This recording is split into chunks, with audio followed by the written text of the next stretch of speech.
since you've been gone, I'm out of my head, can't take it. Could I be wrong? But since you've been gone, since you've been gone. Ha, ha, ha, ha, ha. I know you like a little bit of a musical rendition before I start this shizzle. I know you like it.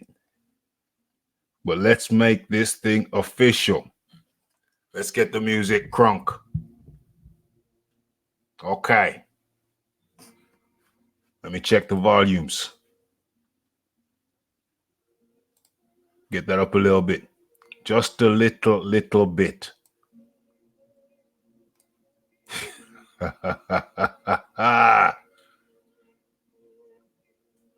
Okay.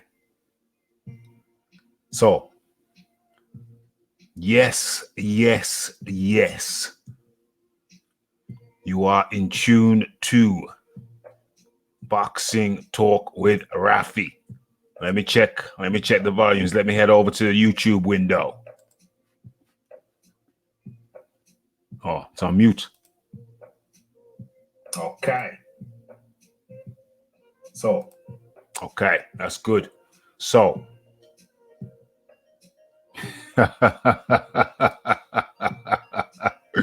I knew I'd touch the hearts and souls of men and women with that little musical rendition.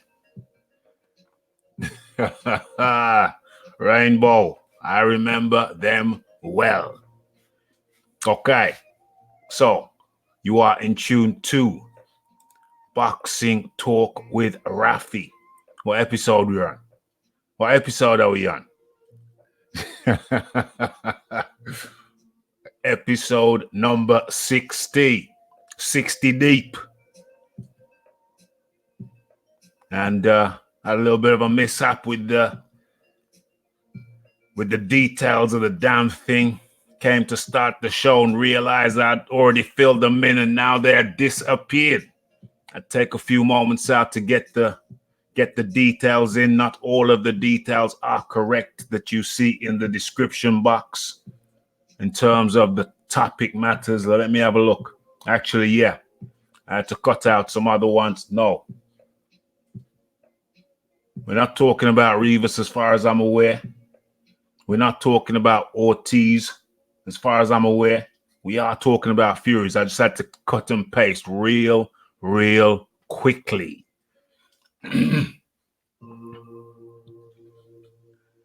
Had to cut and paste real quick, so some of the details are correct and some are not.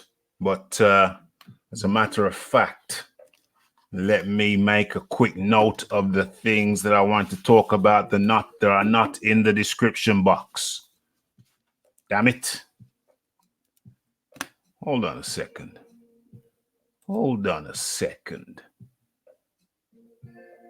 Yep, I'm going to have to make quick notes. Take quick notes so I don't damn well forget. Uno momento.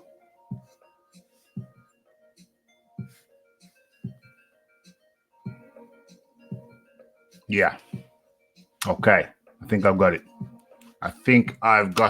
Okay. So let's start this shizzle. 60th.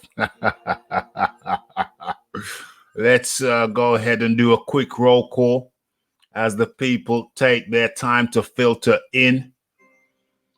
Okay, so it's Big Boys Boxing in the building. We got David Mason, controversial character. He has come to spit fire tonight. David Mason is on the warpath. He's on the Andy Ruiz wagon. And yeah, he's on the warpath. So yeah, good to have you, David Mason. We'll get to those topics shortly. Who else we got? We got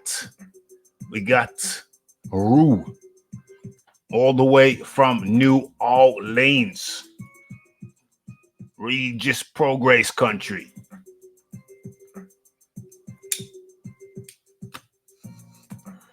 And to start off with this little introduction, I'll do a little introduction. Yeah, it started now. I didn't know anything about it until I realized that my watch and all my electronic devices were out of sync by 1 hour. That's how I found out this morning. Daylight saving time. Oh, I got you. It's an hour later over there. Yeah, it's daylight saving. Yeah. So it's 10:14 over here now. It would have been before daylight saving. Now would have been 11:15, 11:14. So yeah, it's 1 hour later for you. Yeah. We got an extra hour. We got an extra hour today.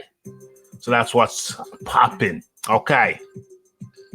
Yeah. Daylight, whatever, daylight, nightlight, whatever. Yeah. It's an hour. Our clocks went back 1 hour. So that's why it's going to be an hour later for you down in the southern hemisphere. Okay. So let me go into my introduction. This is how I'm going to start the show today. You know, I always start the show with whatever is on my mind. And then we're going to get into the boxing. The boxing Jedi is in the building. Good to see you. I haven't seen you around for a while, Mr. Jedi. Good to have you in here. 2:15 here in the UK. Indeed. Okay. So, as you know, the way I start the show is I go into whatever is on my mind. Whatever's on my mind. So, let's go. Shiz Biz up in the building. Okay, so this YouTube thing is a very peculiar thing. I'm just starting to put all the dots, all the pieces together, the pieces of the jigsaw puzzle. And it's quite amusing. Okay, so what's my story? Okay, so I was on a mixed martial arts, what do you call it? Forum. It's a forum. I joined up same time I started Brazilian Jiu-Jitsu. And that was in 2004. 2004. What's that now? That's like, what, 14 years? Damn.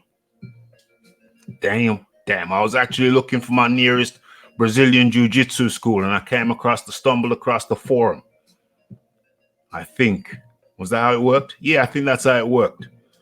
So I didn't type on the forum. Yeah, smash those thumbs, smash that like button. So I didn't post on the forum. I was just doing my jiu-jitsu. When I found the jiu-jitsu dojo, I also found that was about 10, 12, 15 miles away from me. Around 15 miles away from me. That was the closest one at the time. There were few and far between. Gracie Jiu-Jitsu. So I joined that. I joined up. But around about the same time that I was looking for the jiu-jitsu dojo, I found a wrestling dojo, wrestling school, which was like, about 2 miles away from me. So started the jiu-jitsu and the wrestling around about the same time. So, okay. At the same time that I started those two different disciplines, the ground disciplines, so quite similar but different. Around about the same time, well, exactly the same time is the time when I found the forum, the particular forum, which shall remain nameless to protect the innocent and the guilty. So I jumped on the forum. What's this here? Okay, I've received notification that I am live. So it's official, ladies and gentlemen. Okay, so I didn't really type on the forum. I just thought, well, let me just listen. Let me just watch and listen and find out, what there is to find out. So I did that for around about 2 years. For 2 years, I just watched the videos and listened, read the forums to find out what people had to say. Of course, by the 2-year mark, I'd be doing jiu-jitsu and the wrestling for 2 years now. So I was 2 years deep in everything. Okay. So around that time, I began to realize that there were a lot of people posting there were people who were posting that I knew more than they did. It was clear. A lot of people were posting, they're just talking about shizzle. But I was actually doing the shizzle. So I thought, well, what's there to stop me from getting involved? What's there to stop me from getting involved? I know more than a lot of these people do. It's very clear. It's getting very, very clear to me. So at that point, I started to post. Posted year in, year out. I became well known on the forum as a regular poster and someone who clearly knew something of what they were talking about. And kept on posting, rose up the ranks, started at the bottom, rose up the ranks until I became one of the top posters, recognized as one of the top posters on that forum. Massive forum, one of the biggest forums there is. And something became very, very clear. Something became very, very clear on that forum, which we already knew anyway. It wasn't a surprise. It wasn't a surprise, but it was well known throughout the mixed martial arts community that forum, which was one of the biggest, was crazy. Had a reputation for being crazy. A lot of people acting up, going buck wild up in the place. And it was said that if you can survive on that forum, you can survive anywhere. And I just took it for granted after a while. You know, I was just accustomed to it. It just became normal, as crazy as it was. Some people would log in and then log out, but I became accustomed to the craziness. And it was my understanding that it was just particular to that particular forum. That was what I thought. It's particular to that particular forum. But you know, having started this channel, I've been listening to stuff on YouTube for a while, the boxing channels.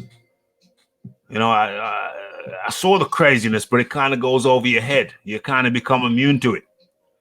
You kind of become immune to it. But having started my own channel, when you start your own channel, you see things from a different perspective, a different viewpoint. And then the craziness really hits you. And you think, damn, this boxing community can be crazy. But it was only, I was just in the kitchen, just shortly, just a while ago. And I realized, hold on a second. The mixed martial arts forum that I was on was crazy. The boxing community channels are crazy. And I thought, hold on a second. It's probably everywhere on YouTube. The forum I was on was a YouTube forum. It's on YouTube. I don't have time for it anymore. I've been focused on the boxing, but it's on YouTube. And I thought, hold on a second. YouTube. I bet you, the realization dawned on me that I bet you if there's a forum where old people can go and talk about their petunias and their gladiolis in Australia and their sunflowers, I thought to myself, I bet you that also has its crazy moments too.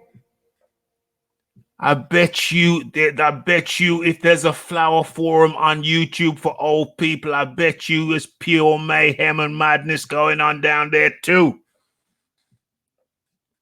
I bet you it's pure madness going on down there too. And so, in conclusion, what I've realized is that it's just a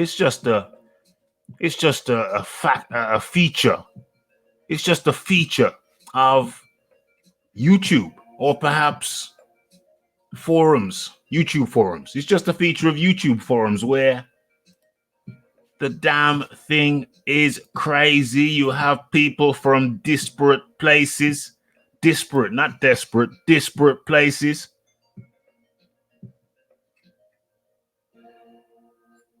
Yeah, you have, I just realized it's not It's not that the mixed martial arts forum was crazy. It's just that every damn way is crazy. The penny just dropped. You have people who, and I don't want to throw shade. I'm not throwing shade, but the reality is you have people who are living in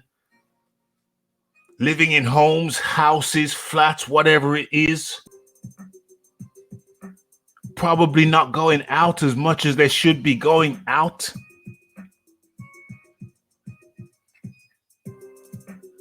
Probably not interacting with people as much as they should be interacting.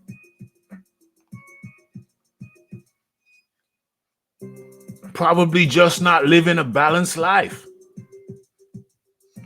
You know, I used to watch The Dog Whisperer back in the day. And when they had a crazy dog, one of the things that the Dog Whisperer would recommend after he tried to fix it in the household, he'd say, no, this is a serious case. The dog has to come with me. The dog has to come with me. He has to come to the compound. He has to come to the compound to be around other dogs, well-balanced dogs. And when you get those other well-balanced dogs in the building, when you get that dog around the other dogs, well-balanced dogs, then that dog will see how it should really be behaving. Big Boys Boxing, how do you do? Not too bad, brother. And yourself? Yeah, I'm good, man. I'm good. You know, I'm super good. But you know, I just had to I had to talk about some of this YouTube madness. Yeah, man. There's no getting away from idiots. They're everywhere. There's no getting away from it. There is no getting away from it. And don't get me wrong. Boxing Jedi, jump on. If you're in the building, jump on Boxing Jedi. If you got your headphones. Don't get me wrong. I mean, I've been through a few. The channel now. We're gonna get into the box in a few minutes, but this is just the warming. So the channel now is about what, 8 months old? 8 months, 9? Could be 9 months old now. Could be 9. And yeah, so I've had a couple of incidents, experiences of people going buck wild. So I consider myself, I'm accustomed to it now. I know that any minute somebody could just go literally mentally flying off the road, you know, in a mental sense. I'm very much aware. Yeah, I'm very much aware of that now. Very much aware of that now. So with the latest episode of somebody from the channel that I had to block temporarily because they were distracting me with the talk, with their particular brand of talk, which would had nothing to do with the subject matter. The subject matter at the time was the death of a boxer. I just started the show, and the nonsense talk was distracting me. So I kind of left it that time. The time after, it was talking about the sportsman who had to have his leg amputated. Same thing happened again by the same parties, and at this point, I couldn't just stop the show and say, excuse me, could you just hold that frivolous talk till a bit later when we get to a frivolous subject, perhaps? But, you know, somebody losing their leg or somebody losing their life. I mean, I don't find that very frivolous, and I'd rather a little bit of decorum at this point. So, you know, I had to temporarily block them. I'm one of those guys on the Saturday night show, you know, came out buck wild like a woman scorned. And we'd already had an email conversation. I thought it was a satisfactory conversation. If there was any more conversation needed, by all means, just email me. That wouldn't have been no problem. I would respond like I respond originally to the first set of questions. No problem. I would be cordial, no problem. But to come at me, to fly at me under an assumed name, to make up a fictitious account to come at me when I could clearly see who the hell you were, to come at me like a woman scorned? Really? Really? Is that how men are conducting themselves these days? Is that what it's come to? Is that Hell no. what it's come to, Jono? Well, only if you're in the wrong place, I guess.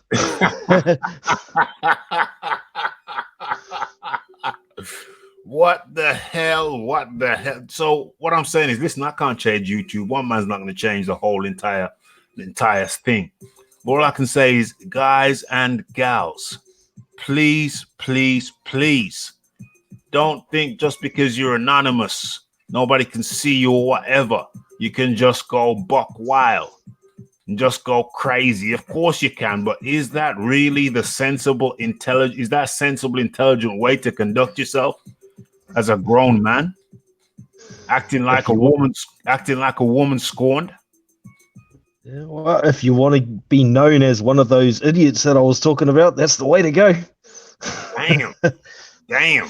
You know, I mean, damn, I don't know what it is about this YouTube. Don't get me wrong, I'm not bothered in the slightest. I've been through it a couple of times now. I've been through a couple of episodes.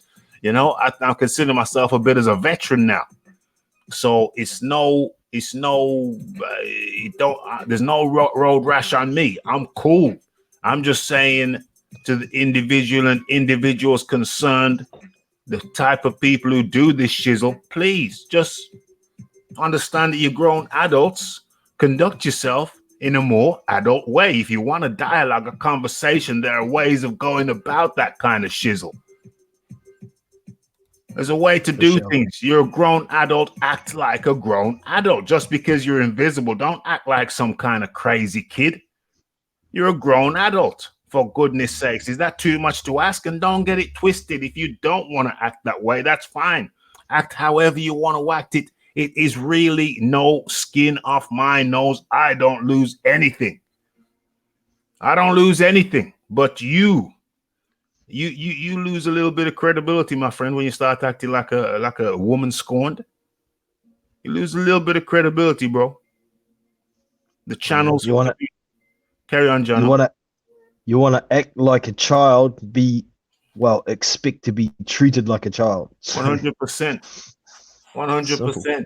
You know, it's very simple as that. Simple as that. Link in the chat, Leighton Evelyn. Okay, so is the link in the chat? I'll put it in again just in case your phone's working this week, Leighton. Okay, so without much further ado, what is that? 23 minutes deep. Okay, so we are ready to get into. You're ready to get into the thing. All right, I'll keep on having, every time I try and put the information in the description box, it seems all good, and then I start the thing and it's disappeared, but never mind. Okay, so where are we? All right, let's go. Let's get into it. So where am I going to start?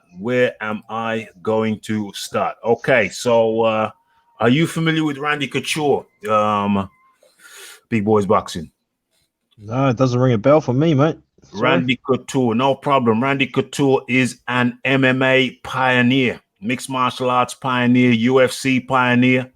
We're not going to stay long on this, but I need to touch on it because it's we're having lots of health issues now in boxing or with combat sports. The week before we had a death in boxing.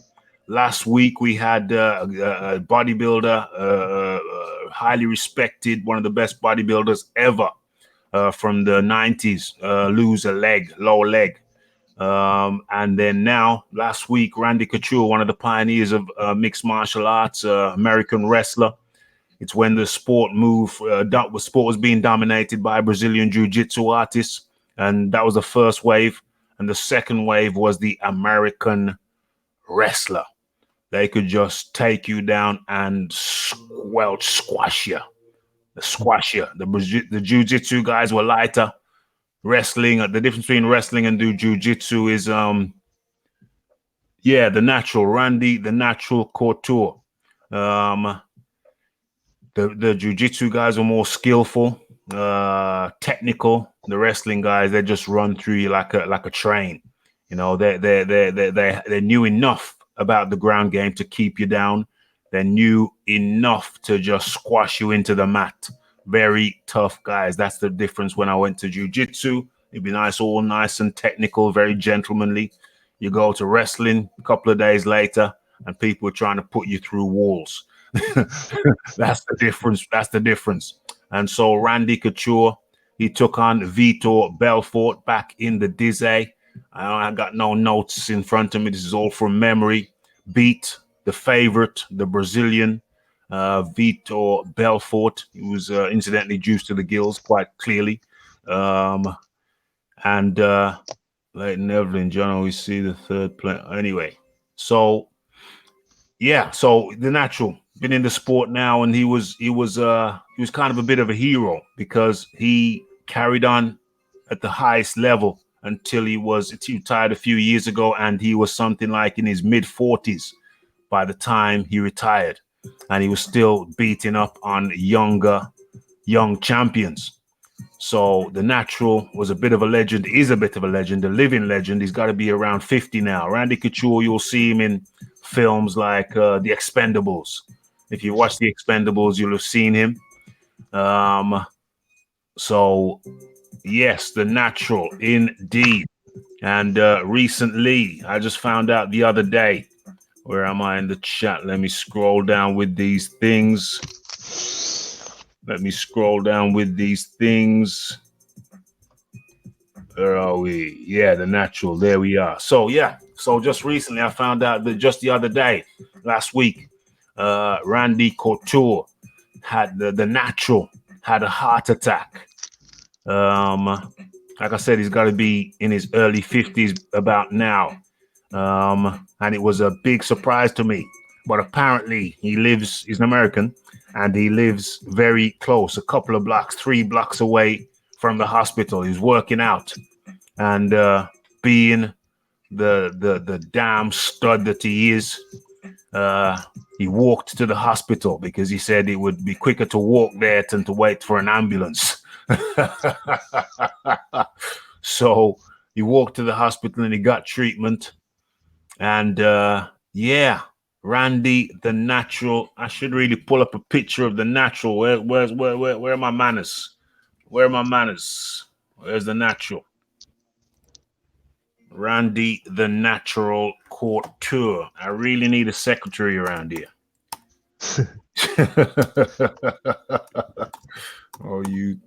O-U-R-E. Randy Couture. That's a good picture of him. Open Sesame. Yeah, let's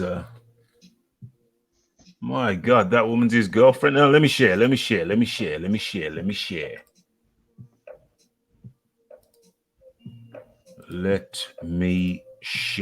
with you. Okay. So where's my device, my mold-eyed device? Make sure that I'm seeing what you're seeing what I'm seeing.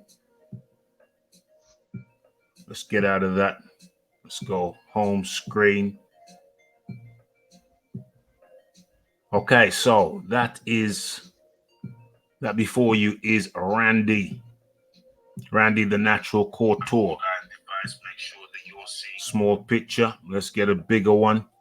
As a matter of fact, don't worry about that. I'll bring one up later. So yeah, Randy, MMA legend Randy Couture insists he is alive and well after suffering a heart attack and undergoing emergency surgery due to a clogged artery caused by high cholesterol and thick blood.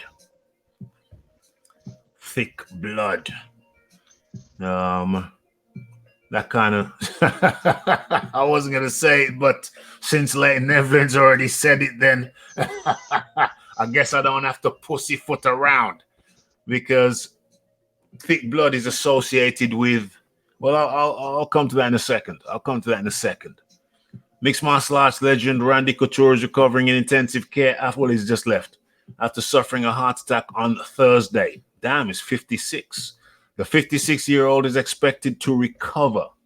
In a statement given to a news outlet, Couture said he's alive and well and credited the Cedars Sinai hospital staff for clearing out his artery and implanting a stent. In his statement, the three-time UFC champion told fans, "Live your lives to the fullest. You never know when you'll draw your last breath." The former collegiate Greco-Roman wrestler who earned a spot as an alternate on 3 Olympic teams. Couture is best remembered for his lengthy UFC career. I'll add to that, he was a champion in the heavyweight division. Then when the heavyweight started to get too heavy, he dropped down to light heavy and became a champion in that division before going up to heavyweight again and becoming a champion in the heavyweight division over like a 10 or 15 year span. Something quite incredible. What else am I going to use from this? Special thanks. He gives thanks to the people. Does it go into what I'm going to go into? Couture concluded with a message for his fans. Live your life to the fullest. You never know when you'll draw your last breath in. Okay, let me scroll down. He built his reputation with impressive wins over MMA legends such as Chuck Liddell, Tito Ortiz, Vitor Belfort, Tim Sylvia. What else we got from him? Okay. There's Michelle from EastEnders, by the way, folks. Michelle from EastEnders. Okay. Right, so we'll stop that and we'll conclude this topic. Okay, so the thing is this. The thing is this, they cite thick blood. Well, for those who don't know, and clearly some of you do know. Some of you do know. What's this? Philip Carl Roberts. Yeah, I used to watch MMA when Couture was active. I heard he had a heart attack, but he's okay. But yeah, he's okay now.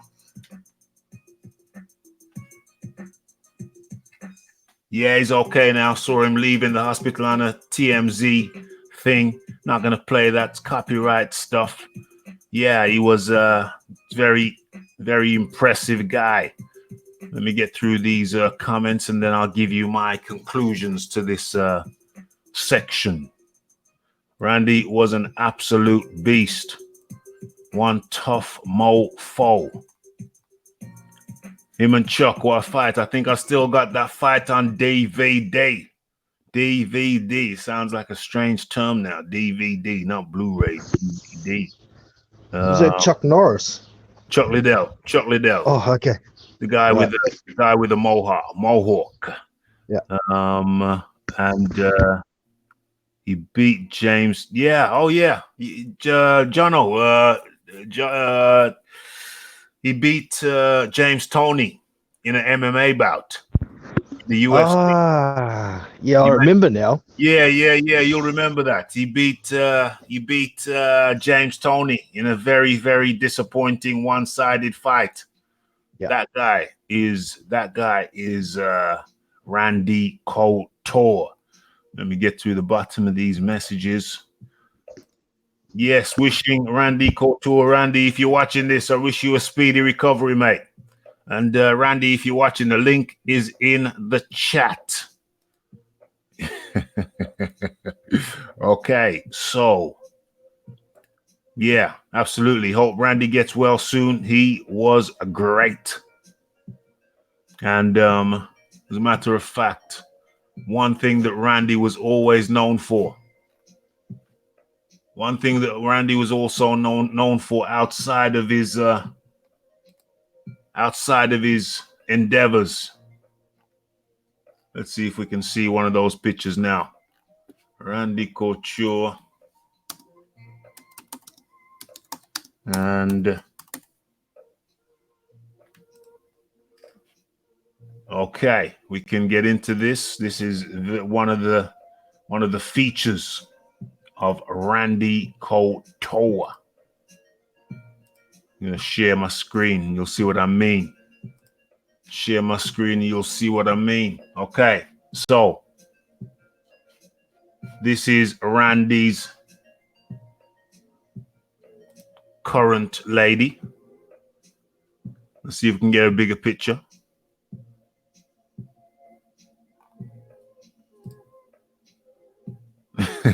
that's Randy's current lady. Now let's scroll back. Now a few years earlier,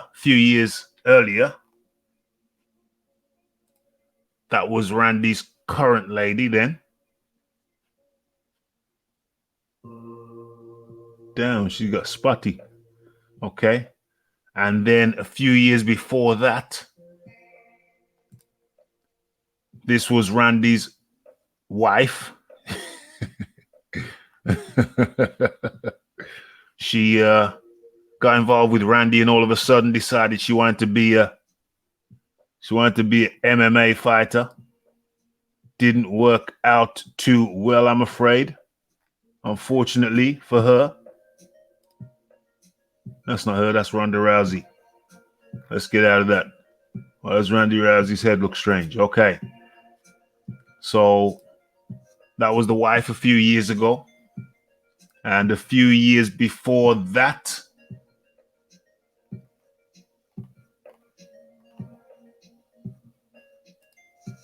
there was a different wife.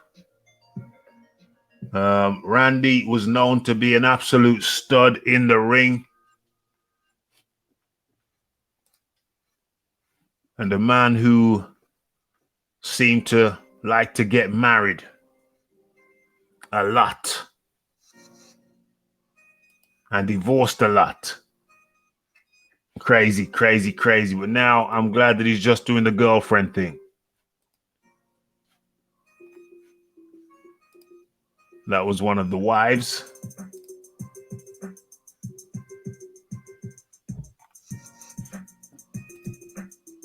Let's focus. Let's focus. Let's focus on this. Let's have some focus here. Let's have a sense of decorum here. Okay, that's the wife on the left of the screen. Okay, so that's the other side of Randy. Randy liked to get married a lot. Oh gosh. Okay, and so we come down to this thing. We come down to this thing, which is the topic now becomes with the thick blood. You see, we can't mince around or beat around the bush. The prime reason that I know for thick blood, the reason I know for thick blood is, I'm afraid to say, Jono, it is steroids. One of the side effects of steroid usage is a thickening of the blood. Now, there was a time in the UFC where they had this strange period. It's kind of like the Twilight Zone in a sense, where they said, well, if someone is deficient, if they can bring in a medical note, then they are eligible for TRT, therapeutic, whatever, I've forgotten what it is. Roid therapy. Say that again. Therapeutic roid therapy. What the hell does TRT stand for? It's gone straight out of my head. I'll Google it. Therapeutic. What the hell? How could I forget that's a basic term? What the hell's going on with me? What the hell is going on with me? In the chat, what does TRT stand for?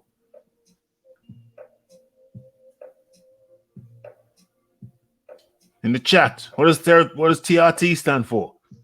Testosterone replacement therapy. Testosterone replacement therapy. Testosterone replacement therapy. So, thank you, Jono. So, yeah, the UFC said, okay. The UFC said, okay. Well, first of all, they didn't even announce it. There was just it just became known. I think one fighter accused another fighter. I think he actually was Dan Henderson, who fought out of the same gym as Randy Couture. He was one of the first people who was exposed to be on TRT, testosterone replacement therapy. Yeah. And Randy always said no. Randy always was shy about it. He tiptoed around. He just said no. He never acknowledged that he was on testosterone replacement therapy.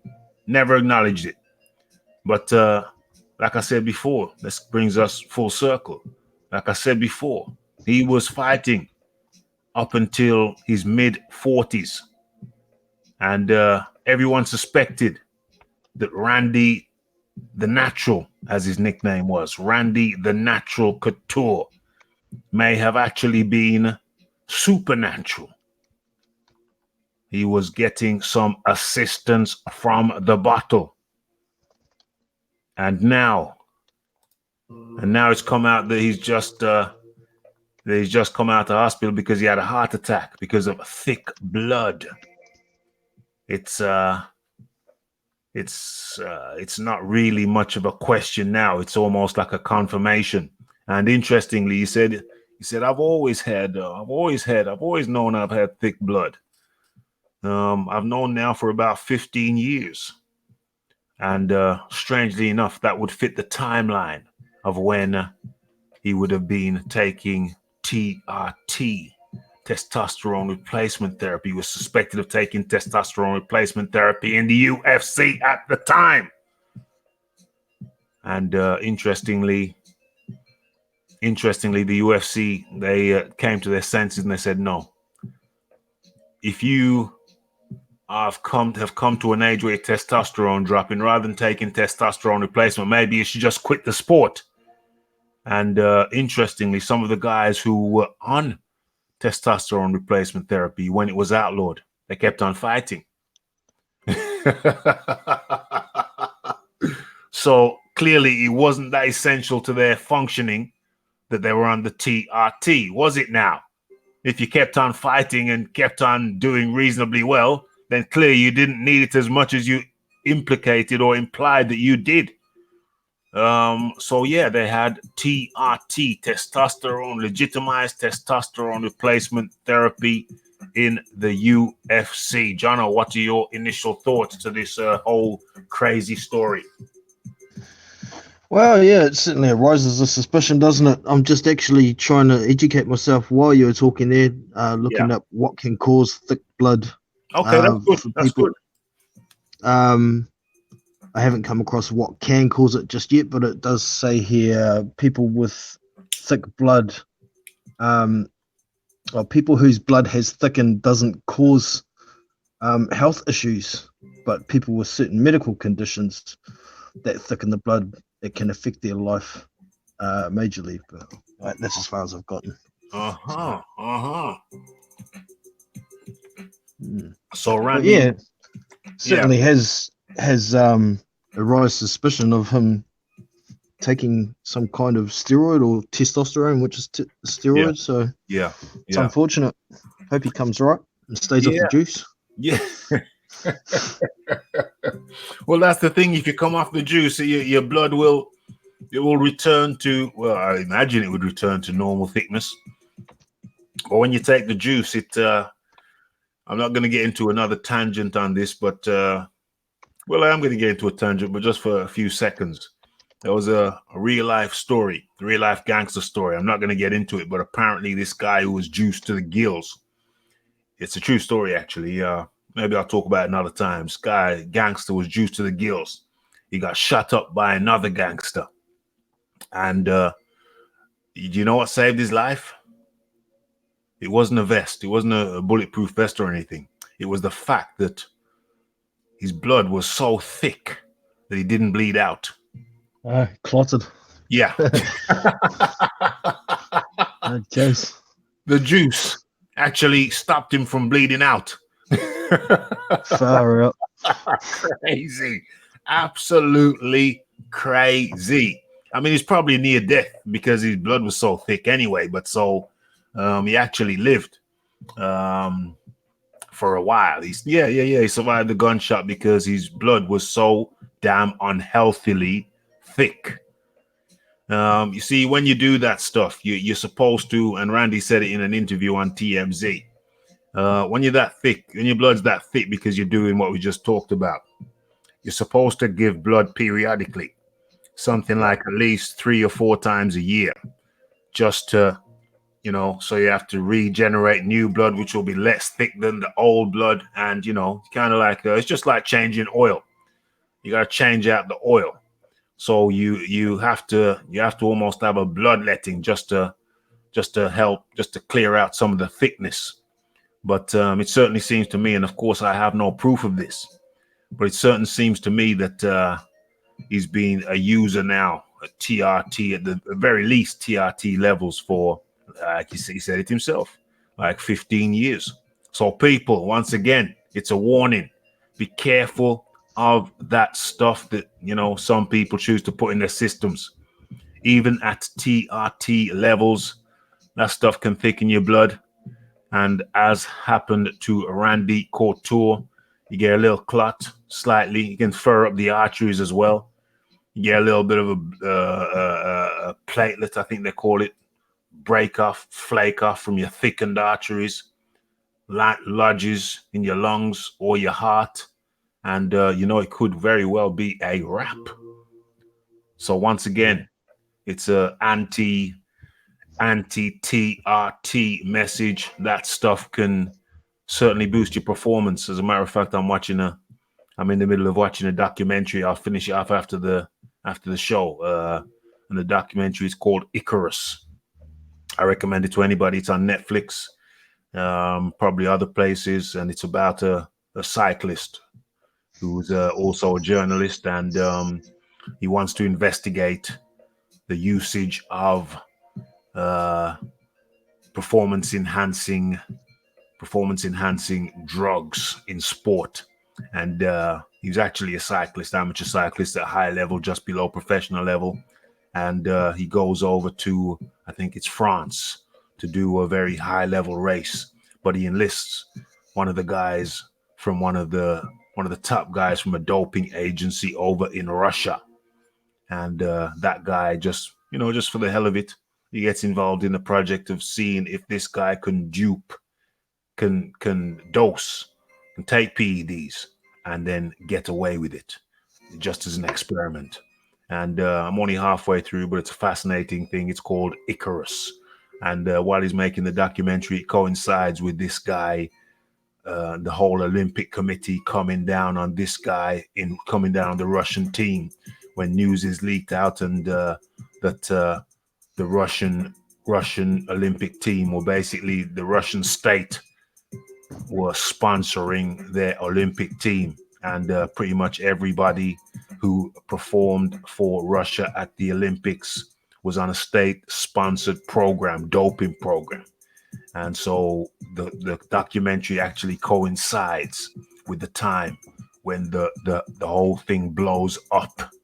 And the guy who was helping the cyclist, he was the head of the doping laboratory facility, anti-doping facility, where they tested the urine and the blood. And the guy who was helping him was actually a notorious guy who was in on it, working to get these athletes through. So it's fascinating stuff. It's called Icarus, and I will leave it there. I will write the name of the documentary in the permanent section, so anybody who wants to check it out, they can do so at their leisure afterwards. Icarus, I hope I've spelled it correctly, but boom. So after the show, you can go and check it out the day after, 2 days after, 3 days after, whenever, at your convenience. Okay, we're back in StreamYard. So let me get through a couple of these comments and then we'll get straight to the boxing. Any thoughts on that, Jono, that come to mind? No, not particularly. Just drop a little bit of information there. The main condition that can cause blood thickening naturally is called polycythemia Cythemia vera, and it's a slow-growing form of blood cancer, which causes your bone marrow to make too many red blood cells, slowing the flow of blood to the heart. Damn. So there you go. Damn. Well, pretty sure he hasn't got that. Hope he hasn't got that. That wouldn't be very good. Like he said, No. it's a condition that he's had for. He has thick blood. He says naturally. I doubt it. I wouldn't have released him from hospital if he's got some type of blood cancer. So Exactly. A mundo. James says MMA was known for being a sport where everyone was taking steroids. Not everyone, James. There are a lot of natural people in MMA, but it was quite rife. MMA was quite rife with performance enhancers, yes.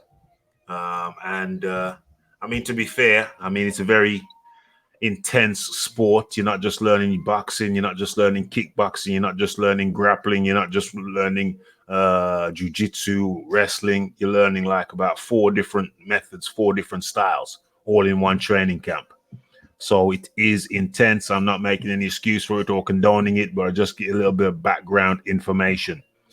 So yes, performance enhancers and MMA, yeah. There is a long storied history of from the start of MMA artists. We called it no holds barred back in the day, valet judo, call it what you will. There's been a lot of that in the sport for sure, but it has some of the most rigorous testing around right about now. Yeah. Randy the Natural Couture took James Toney to the floor and kept him there. I do have to wonder, what? Ben versus Beaker is off? It's always comes on the show. Shoulder injury. But for who? Nigel. Oh my God. Oh, it's a good thing I didn't buy a ticket. Yeah.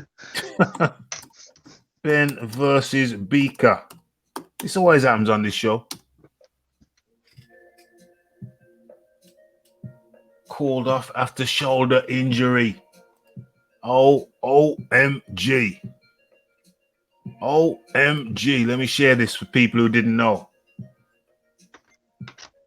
Let me share this. I had no idea. It's probably for his own good, to be fair. That's my thoughts. Yeah. I hope he leaves it alone. Yeah, leave it alone now. Leave it alone now. It's a sign. You trained, you got in great shape. He was a month away. And the thing got called off. Take it as a sign. Take it as a sign. Why can I not see this story? Oh, I've got to take a survey. I've got to take a survey to see the story. Is that what's going on? Okay, let's go to the next site. We're looking at Ben versus Beaker being off, people. Okay, so I'm heartbroken. I've had to call it off. Nigel Benn, 55, cancels comeback against Sakio Beaker due to a shoulder injury 3 weeks before the bout. So now think about it, he's going to come back. He's going to say he was only 3 weeks away. So now think about it, he's going to come back. The 55-year-old had sustained a shoulder injury before his bout with Sakio Beaker. Ben has cancelled the fight just 3 weeks before the Birmingham showdown. Ex-world middleweight champion has been absent from the sport for 23 years. Damn. When did you find out about this, big boys? I saw it on Boxing Scene not long before you went live. Damn. Nigel Benn has been forced to cancel his much-anticipated comeback fight against, we know that, middleweight champ, we know that. Absent from the ring for 23 years, we know that. 3 weeks before the bout, Ben has been robbed of the chance to take on Beaker and has admitted he has experienced issues with his shoulders last week. Shoulders. What the hell's going on? I'm hearing a sound. What the hell? This is terrible. Get off. Thank you. What the hell? I've got to get out of this site. That's copyright. That's copyright issues. Let's third time lucky.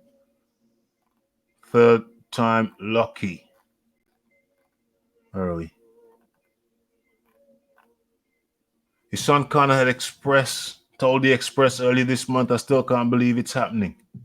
No, that's not what I'm looking for. But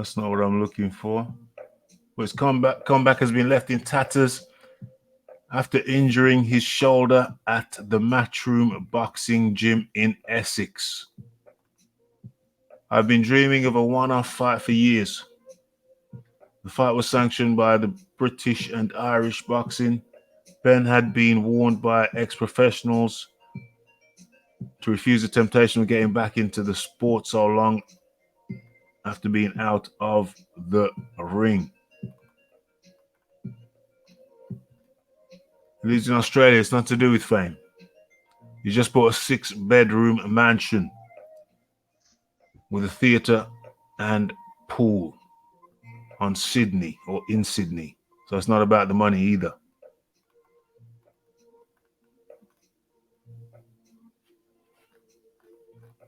Okay, so that's the reality of the situation. Nigel Benn is out. And actually, you know, it's got to be seen. It's got to be a blessing in disguise. Yeah, I think so. It's got to be a blessing in disguise. Plus, he was starting just after he come over. He started some plant-based diet. Now, I'm cool with the plant-based diet. I know some people, you know, some of the people I train have switched over. One in particular has switched over to a plant-based diet. You know, I see him a couple of times a week, train him a couple of times a week, and he's doing very, very well on it. But I have severe reservations about Nigel Benn just switching to a plant-based diet a few weeks before a comeback fight. I mean, it takes time for your body to adjust to a new diet. And, you know, you don't know. You've never performed on that diet before. Not to say it can't work, but it's a bit short notice just to switch your whole diet around like that so dramatically. What are your overall views, Big Boys Boxing? On diet? The whole thing. Over the whole thing. Well, yeah, I'm glad that Ben's not going to be fighting for starters. I hope he keeps him hung up. I've always thought that he shouldn't have come back anyway. With regards to changing to a plant-based diet, yeah, I think you're right. If you're going to do it, you want to do it long before you start training so your body has the opportunity to get used to it, like you say. There'd be nothing worse than getting into a ring just after starting a new diet and your body's not handling it. It's not adapted at all. No, it's a recipe for disaster. But personally, I'm a big fan of at least having some kind of red meat in your diet. Your body's made for it, and it works best that way, in my opinion. Yeah, 100%. If he had been on a plant-based diet for some time prior, then his body be used to it. So fair enough. You want to go in like that, then fair enough. But just to switch a few weeks prior to the bout, no, absolutely not. And moreover,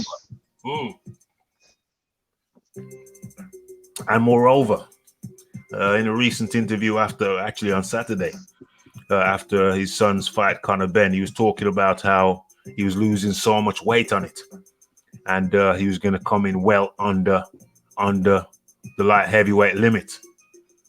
And I thought that was also not best advised at all.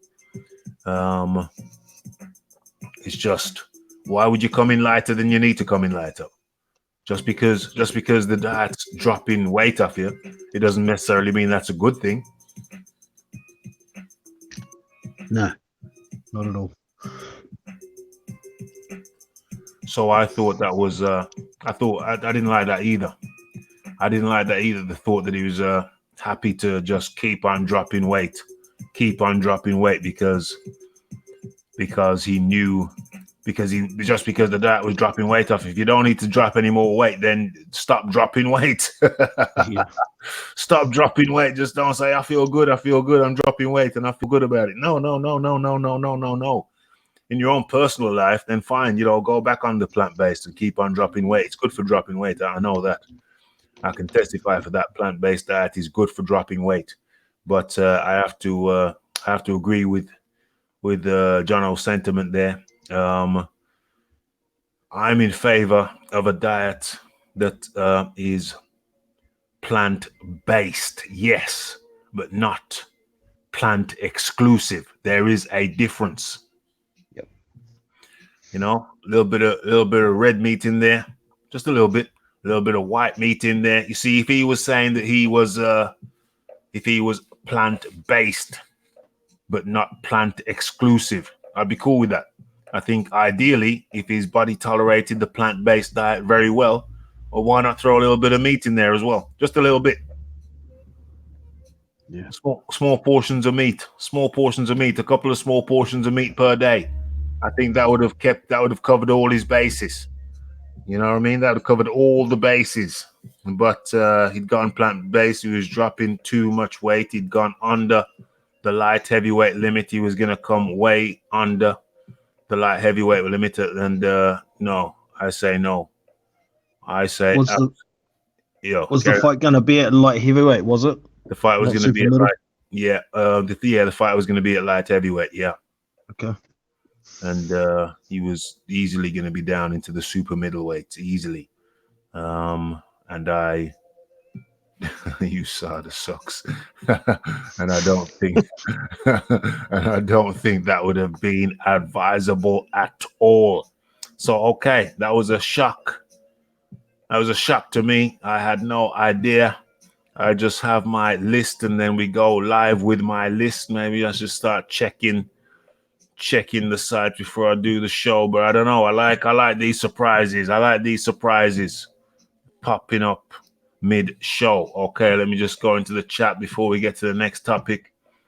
Ben versus McClellan is the best fight I've ever seen involving a British boxer, says David Mason. Yeah, it was it was of course a tragic fight because McClellan was left in a somewhat vegetative state to this day. But I cannot lie, it was one of the best fights I've ever seen, full stop. As far as drama is concerned, big boys boxing. What say you? Yeah, man, it was an awesome fight. It's unfortunate what happened to McClellan for sure, but the fight itself, it's got to go down as one of the better fights in history for sure. Yeah, absolutely, 100%. It was an incredible fight. Watched that live. I was jumping up and down almost as much as Frank Bruno was in his orange suit. Pretty sure it was an orange suit, orange or red. Can't remember. Yeah, I know. Is an orange suit or a red suit? I hope I'm not just making stuff up now. Okay, so David Douglas says black females from Africa be having high testosterone. I don't know about that. I haven't seen any studies on that. I do know that there is a female runner who is from Africa who does have high testosterone, but women as a whole tend not to have much testosterone, if any at all. So black females from Africa be having high testosterone. I don't know about that. Seems like nonsense. Look for the hairy chin. Yeah, look for the hairy chinny chin chin. Look for that's the one. That's the one you gotta look out for.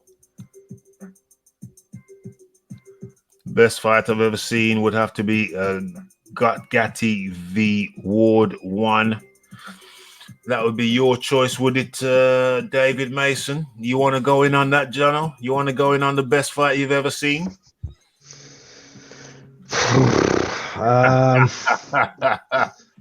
I really enjoyed the Lennox Lewis versus Vitaly Klitschko fight and wish they had played it back. But man, there's a lot of great fights and it's open to opinion. Yeah. Shit, I can't pull one off the top of my head right now. To be honest, I'll pull one off the top of my head. I'm not going to say the best fight I've ever seen, but I'll say one of the best fights. In fact, I'll give you a couple. Let's give you a couple. Marvin Hagler versus Tommy Hearns. Yeah, it was a good fight. That was a 3-round. I think it was 3-round. That was a barn burner. And another one. Okay, now we're in trouble. Okay. Sugar Ray Leonard versus Roberto Duran 2. I'm pulling out the oldies. Pulling out oldies but goodies. Oldies but goodies. So the more recent one, Izu Ugano and Dominic Brazil. That was some entertainment. That was some entertainment. That was some mad shizzle. That was some mad shizzle. Oh, cracking heads. Drink loads of water daily. Yeah. You're going back to the Randy Couture thing, loads of water. You see a lot of those guys with the big water jugs. I saw a guy in winter with a big water jug. And I thought, you're on something, ain't you, mate? You're on the stuff, aren't you, mate? I didn't say anything. I thought, I know why you're drinking cold water in a cold, freezing day. A big jug of water. I know you're trying to thin your blood, ain't you, mate? You're trying to thin your blood. Didn't say anything to him, though. I heard that drinking too much water can kill. It saves your kidneys. Yep, flushing out the kidneys. All those damn toxins you're taking in. Slowly killing yourself softly. Yeah, as a top documentary, I've put it in the. Where is it? Is it there? Yep, I've put it in the permanent comment section. Icarus. It's the name of that documentary I mentioned. It's a must-see for anybody interested in that side of things. Crazy corruption. Absolutely. Massive eye-opener. Absolutely. Let me scroll way down. Yeah, Ben should just leave it to his sons. Ben should just leave the boxing to his sons. It's a sign. I think he should just take it as a sign. What's this? Like Nevlin says, Raphie's 55. You can't do it. People who love him should not let him. Yeah, he's 55 now. He should take this shoulder injury as a massive sign. And he should rethink that plant-based thing going into the fight with a few weeks, just changing his diet all up in 3 weeks. No. I say absolutely not. I say that's a bad idea. Coming close to the end of this before we move into the next thing. Ben was great. He always gave everything he had. Yeah. If his chin had been a bit better, he would have been undisputed. Yeah, could have been for sure. Oh yeah, and that's something what just popped into my head that I want to talk about. Oh yeah, Jono, I'll talk about this. So Ben was talking about the old training methods. He's talking about how Connor's training now. And how he's moving more movement. Connor's employing more movement. He's talking about how Connor's got a strength and conditioning trainer that he's using now. He's talking about how back in the day, the only advice he was really getting was go in there, have a tear up, go in and bang him. Go and have a good tear. Go on, Nige. It's what he was good at, though, wasn't it? It's what different to Connor. It's what he was good at, but primitive. Basically, he's saying that the old days with these old trainers, they were bloody primitive. Yeah. Weren't teaching them about more techniques and slipping punches. He was just go in there, Nige, and go in there and have a tear up, Nige. Yeah. Yeah, well, things have changed a hell of a lot since back in those days with all the technologies and information we have nowadays. What's better for your body? We've got a hell of a lot more information, so I can understand the difference. Yeah. You can. I agree. You can understand the difference, but when I was like, in my teens, it could have been 13, 14. I got a handbook. It's called a sports. It was called the Sports Handbook, and it told me that altitude, when you train, it's better to sleep high, sleep at altitude, and train low. So people go up to Big Bear to train there, and that's a direct contradiction to what this sports handbook told me. That you don't train high because the air's thinner up there. You sleep high, you sleep up there, sleep up in the mountain, but you train low where you can get the oxygen you need. So you train down low, train at the bottom of the mountain, and sleep at the top of the mountain. You get better benefits that way than training high. You see what I'm saying? Yeah, well, I see you get more oxygen when you're down lower, but I would have thought you'd be better off sleeping and training at high altitude, and then when you're tapering off, come down to low altitude. So your body can sustain higher blood flow if it needs to. Well, what happened is, and secondly, I'm going to go back to that. But what happened is, the book also told me, this is how I gained trust in the book. The book also told me that when you're traveling to when you're training or performing at a high altitude in a high altitude region, if you've not acclimatized to high altitude, if you've not been including altitude training, then the best thing for you to do is not go out. If you haven't got a long time, you either go out really early, like 6 weeks or 2 months to 6 weeks at the latest, or you go that's early, or you go real late, 2 weeks. It says 2 weeks specifically. So you go early, 8 weeks to 6 weeks, or you go late, 2 weeks. It says specifically 2 weeks. Now, when Lennox Lewis was to fight Hasim Rahman, the first fight, he went precisely at 3 weeks. He went at 3 weeks. Now, the book told me that if you go at 3 weeks, you are effed. Because you haven't been there long enough to acclimatized. And it's not early enough to shock the body. Exactly. And I was thinking about this. I had it in my mind. And I watched the fight. And Lennox Lewis gassed out pretty quickly. Should have read the book, hey? Should have read the damn book that I had as a kid. You should have read. I was a kid with this book. And the book was coming up trumps. And latterly, let's give another example of the book, the damn book that I bought from a cut price bookstore. Tyson Fury went over to train. I think it was for Tom Schwartz, and he went over to Big Bear. Big Bear is in California. It's a mountain, high altitude. And after a couple of weeks up in the mountain, they said, no, we're going down. We're coming down, which I expected. We're coming down. They said, it's been good training, but it's really hard to get any air up there. The book strikes again.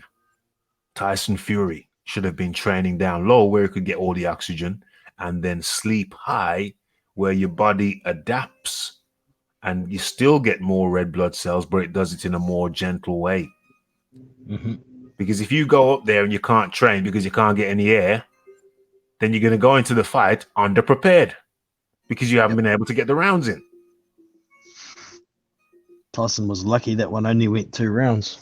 Yeah. Well, what he did was the sensible thing. They dropped down the mountain. They came off the mountain. Yeah. Because they figured out we're not getting the workload in. We're not getting the workload in. So He didn't go back up there, did he? No, absolutely not. No. Absolutely not. They tried it for a couple of weeks. Wasn't working. They went to the bottom of the mountain. But so what I'm saying to you, this is coming back to the old ways of training. And I have some friends who were pros. This come back to the old ways of training. So what I'm saying to you is that my issue with some of those old school trainers is that the internet wasn't there, but the information was there in science books. Mm-hmm. The information was there about periodization, how to periodize and stagger the training. It's just that these older guys who are in the game, they didn't have time to read books and all that scientific malarkey. But the information was there in science books, anatomy and physiology books. But they were just really archaic in their ways. They used to say, Ben said, they say, yeah, just eat a salad and don't drink anything, just suck a lemon. And now, he's saying that with his son now, seeing what his son's doing, they're drinking a gallon of water a day. Just because they're around people who are more learned. Do you know what I'm saying? And who have taken time to read the science books that I maintain they were always available. You just had to pick through them. Yeah. Leighton Evelyn. Can you hear me, Raph? I can hear you, mate. The first time's always okay. We have the first little chat and it's all good. And then you go on mute and we never hear from you again. You disappear. No, I'm trying something different now. I should be all right. Can you hear me good? Yeah, man. I'm hearing you good, mate. I'm hearing you good. You get kidnapped by UFOs, mate. That's what's been happening.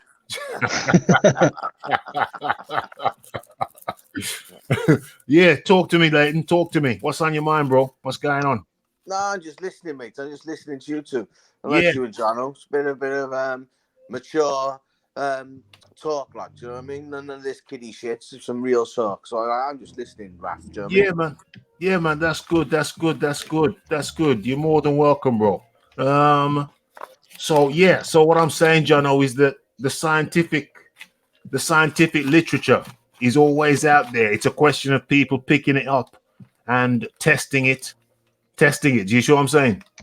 Yeah, man, for sure. Testing it, applying it, and it kind of grieves me because, like I say, I mean, you know, I move in sports circles. I work in that field, and I've got certain friends who are pros, and some of the things they tell me about the training methods, what the trainers told them to do, it was just it had no scientific basis. No scientific basis. It was just hand-me-down philosophies, guesswork. No science behind it. And I think it's a crying shame that, you know, you have a top pro like Nigel Benn talking about some of the ridiculous, outdated, outmoded, totally unscientific things that he was told to do, and yet you're going into the ring, going against other elite athletes, where the objective is to basically render the other person unconscious. Yeah. And you got people who haven't took the time. I mean, it's changed now, but back then they hadn't took the time to even read a damn book about anatomy and physiology. Utterly preposterous to me. Utterly preposterous. You know, my little £1, £2 handbook was was like a damn crystal ball. Do you remember the title of that book? I don't, but I do think I still have that book, and I will dig it out. I'll have a look around, see if I find it, and I will definitely, I will show the book. I will I'd show. love to read it. Oh, bloody Yeah. hell, bloody hell! I mean, you see, it's not just that he told me about. It's stuff about proteins, how much proteins you need, and it was just basic science instead of people going off what their granddad told them, and basically risking people's life. I mean, dehydration can kill you. Dehydration in a boxing ring can kill you. So it kind of is one of my pet peeves. It's one of my pet peeves when you have these trainers who are totally unscientific. They haven't taken the time out to read books on latest developments, latest knowledge. And it's not even just it's just basic science of how the body works. If you're a trainer, you should know the basics of how the body works.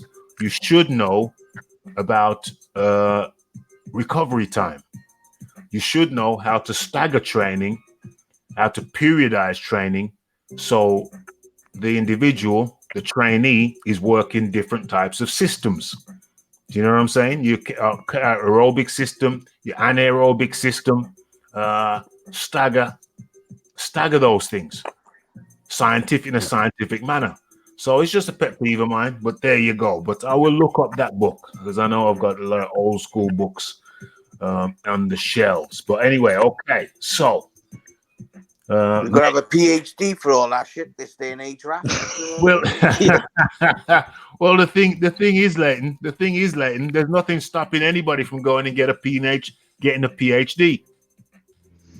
If your job is to look after people's health, which if you're a trainer, that is one of your roles, to look after people's health. There's nothing to stop you from. You don't have to go to university, but there's nothing to stop you from picking up a damn book, Leighton. That's my peeve. That's what peeves me off. There's nothing. The information's there. We only need Google these days. You only need Google these days. But back in those days, Jono, all you need to do is step in a bookshop like I did as a kid. Exactly.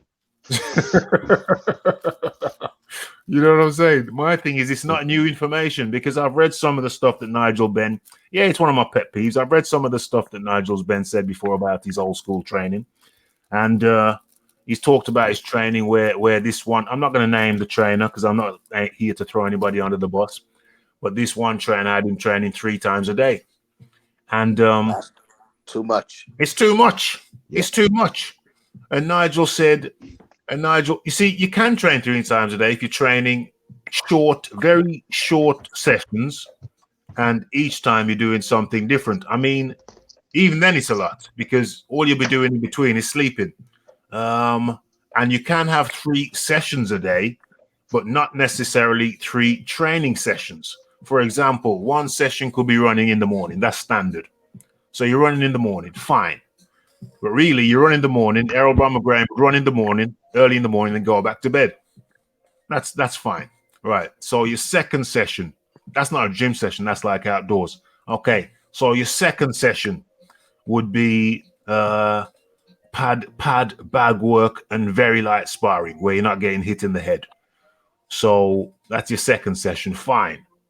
And then your third session would be something like a massage. Do you know what I'm saying? You'd come back and maybe, it'd be a technical discussion, where you might go through certain moves, not physically exerting, but go through certain moves, go through certain technical moves, and technical drills, where you'd be drilling moves, and then maybe after that session, you'd have a massage. You see what I'm saying? So you've massaged, you've worked hard, you've had a run, you've had sparring, then you've had a technical session where it's more listening and actually going through certain motions, not physically taxing, and then maybe a massage at the end of the day. So that would be 3 sessions. But listen, I've had footballers who live in the area, for the local football team, and I would see them drive off in the morning, and that's their mornings once a day. Once a day. That's professional footballers. They're training once a day. They're fit as fiddles. and they had this man, they had Nigel. And it's not just Nigel. I'm sure other people had to do with it. But this particular trainer had him coming in training 3 times per day. No, that man didn't know what he was doing. He did not. Your body got to heal and repair. Do you know Your body's got to heal and repair. You know, it's you don't need a PhD to know that your body needs time to heal and repair.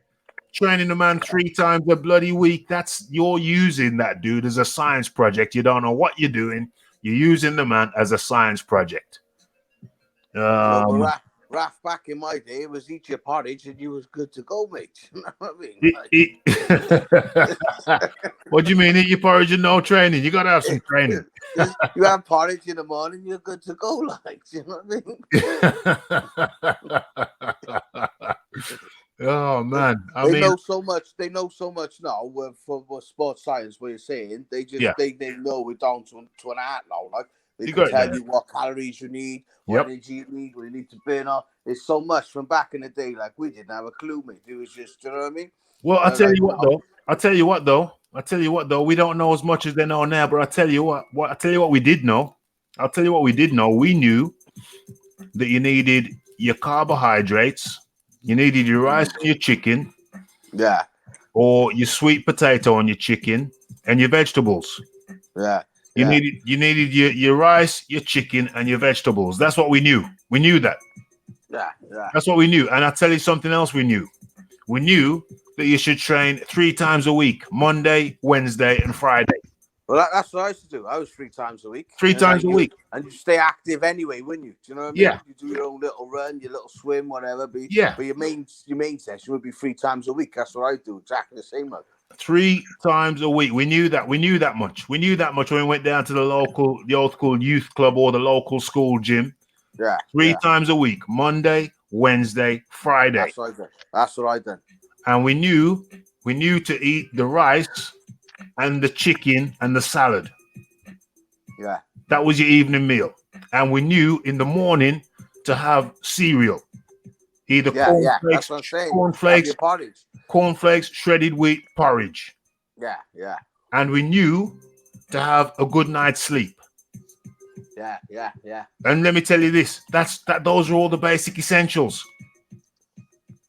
Those are the basic essentials. I agree, bro. Yeah, those are the basic things. Now, that's a normal person. Now, if you're for sports performance, obviously you're going to be training 5 days a week. Fine, we accept that. If you're a pro, yeah. If you're a pro, you're training 5 days a week. We accept that. And if you're a pro and you're coming up to a competition, then it might be 2 times per day, 5 times a week. So that's 2 times. You double up. Now. You're doing every day. You're doing the Monday to Friday, and you're doing two sessions per day, morning and afternoon or early evening. Yeah, recovery, then go back to the next session. Recovery time, and then you go back, and then the training on the next day is going to be different somehow to the training the day before. Somehow. Yeah. That's for intelligent people. So if you ran on a Monday for your cardio, you might go swimming on the Tuesday for your cardio. That's your morning sessions and your cardios. So you'll probably, the smart trainer will have you doing something different for your cardio. Tuesday will be different from Monday. Yeah. And then on Wednesday you can probably go back to the running again. And then on Thursday you'll go to the swimming, Friday running. So you're constantly changing the methodology. Yeah. But when I heard Nigel Bent tell me that this guy who I shall not name had him training kind of the same things 3 times per day, 5 days a week, I thought, you know what, that guy, and Nigel knew it himself. That's why he was saying it. So, this archaic training, and obviously some trainers. But Raph, it worked. He was 2-belt champion, mate. You know what I mean? Back in the day. It worked. But imagine, but imagine it worked. But just imagine if he wasn't so overtrained, it would have been even better. Yeah. He would have been. That wasn't Nigel's nature. See, he was ex-paratrooper, mate. He was a fucking warrior. He was a warrior. Just bring it on, like. Do you know what He's I mean? a warrior, and but especially back in the early 80s, how tough Britain was then for black guys. And you know what I mean? And he was an ex-army, so you can imagine what he had it through. That's what made him tough, like. Do you know what I mean? He had to go through everyone respected Nigel, like. Yeah, back in them days, you know, things were kind of rougher. Yeah. Very, Shame, very, bro. very rough, you know, very rough back then. So Sugar, my best ever. Who's that? Yeah, Leighton Evelyn, yeah. Sugar Ray Leonard, mate. Yeah, I got you. I'm just gonna scroll down some of these chats and we get back on it. Big Boys Boxing. Yo, Mad training techniques back then. Recovery is essential.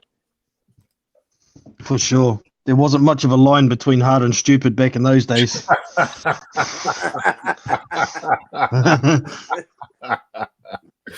Oh my gosh, it was just but you see, Nigel's trainer, he was just one of them because he had several. Nigel's trainer, the one I'm talking about, I'm not going to name him. He's dead now, but anyway, but still, I may one day, we may talk, but because I'm going hard, I'm not going to train him because it'll seem like I'm directing everything at him, whereas I'm not. I'm just I'm directing things to the madness, and his trainer in particular, he was known to be a bit of a tough nut. So he thought the harder you train somebody, the better. But no, it's the smarter you train someone. It's the smarter you train someone, the better. And that will include some tough sessions, but not trying to kill somebody 3 times a damn day. That's utterly ridiculous. That's the army mentality, though, in him. That's what I say. Like, yeah, you know what I mean? Yeah. But he wasn't in the army then. He was a boxer. But they fed off that army mentality when they were training him. Like, do you know what I mean? They used that for him. Like, yeah. But you see, got him going. Yeah, big boys. Yeah, I wouldn't be surprised if that trainer was ex-army or something like that. I think he Judging was. by what? Yeah, there you go. I think he was. There but you go. Yeah, but there's no excuse for not. To me, there's no excuse for not keeping abreast with knowledge when you're in a situation that requires knowledge. Well, that's the difference, isn't it, between greatness and average? You know what I mean? Yeah. You move with the times. You move with the times. You move with the times, mate. You move with the times, and you stay acquainted with knowledge and basic knowledge. Knowledge which he should have had. Recovery. I mean, we can learn things from all areas of sports. I mean, that's how we keep evolving and improving, because you learn from the generation before and they keep improving what they done wrong, what I'll do right. Yeah, and that's how what happens. That's evolution, mate. Yeah, but the thing is, you don't have to wait. I don't have to wait for the generation under me to tell me what's new. I can research that for myself. You're clued up, Raph. You know what I mean? As I said, you got PhD, mate. You know what I mean? Yeah, man. Well, listen, bro. Well, the average person haven't, Raph. You know what I mean, mate? Yeah, but the thing is, bro, what I'm saying to you is that I had this book as a child. I got it as a child. I was like about 12 or 13. You see what I'm saying to you? Yeah. A child was getting that book, and you had the professionals out there who they were just, man, what can you really say when people don't want to keep abreast, keep knowledge? You gotta keep it. If you're a professional, it is your duty to keep abreast of knowledge and stay on top of your game. Raph, it was all different when I was boxing. My trainer would be smoking. They'd all be smoking in the same hall when I'd be boxing. Me too. You know what I mean? Me too. It's completely different to now, like. Yeah. But the thing is, all of us kids knew it was wrong. But you had the old geezer, the old geezer who was sitting in the corner in the same hall smoking a bloody cigar. Yeah. My trainer be waving a towel in my face, smoking a fag. You know what I mean? God, I swear on my life, like. But that was the norm, innit? You're like, yeah. It was the norm. Whatever. But even as kids, we'd come out and we go, yeah, you were smoking that cigar again. Yeah, I'm not even sure the window was open. No, mate. Trust me, it was in my smoke. Like, I'm not even too wrong. Don't step it up. I'm not even sure the damn window was open. I was taking liberties, but even as kids, we knew they was taking. That was a liberty. That was a liberty. Smoking it. It wasn't even a cigarette. It was a cigar. You know how them smell. You know. Yeah, it was allowed though, wasn't it? It was allowed then. Like, it was allowed. It was madness. It was complete and utter bloody madness. Okay, so we've covered We've talked about what time is it now? Okay, so we got time now to talk about touch on is someone eating a sweet? Is that you banging on your keyboard, Jono? No, man. Is that you? What are you doing, Leighton? No, I just on my phone. It's never me. I can hear the Okay, all right. Okay, I can hear that crackling sound, but it's okay. So what we're saying now is okay, so we talked about some interesting stuff, but we got to basically touch on the basics. We got to recap on the basics. The weekend has just gone. And so let me get into the other screen where the topics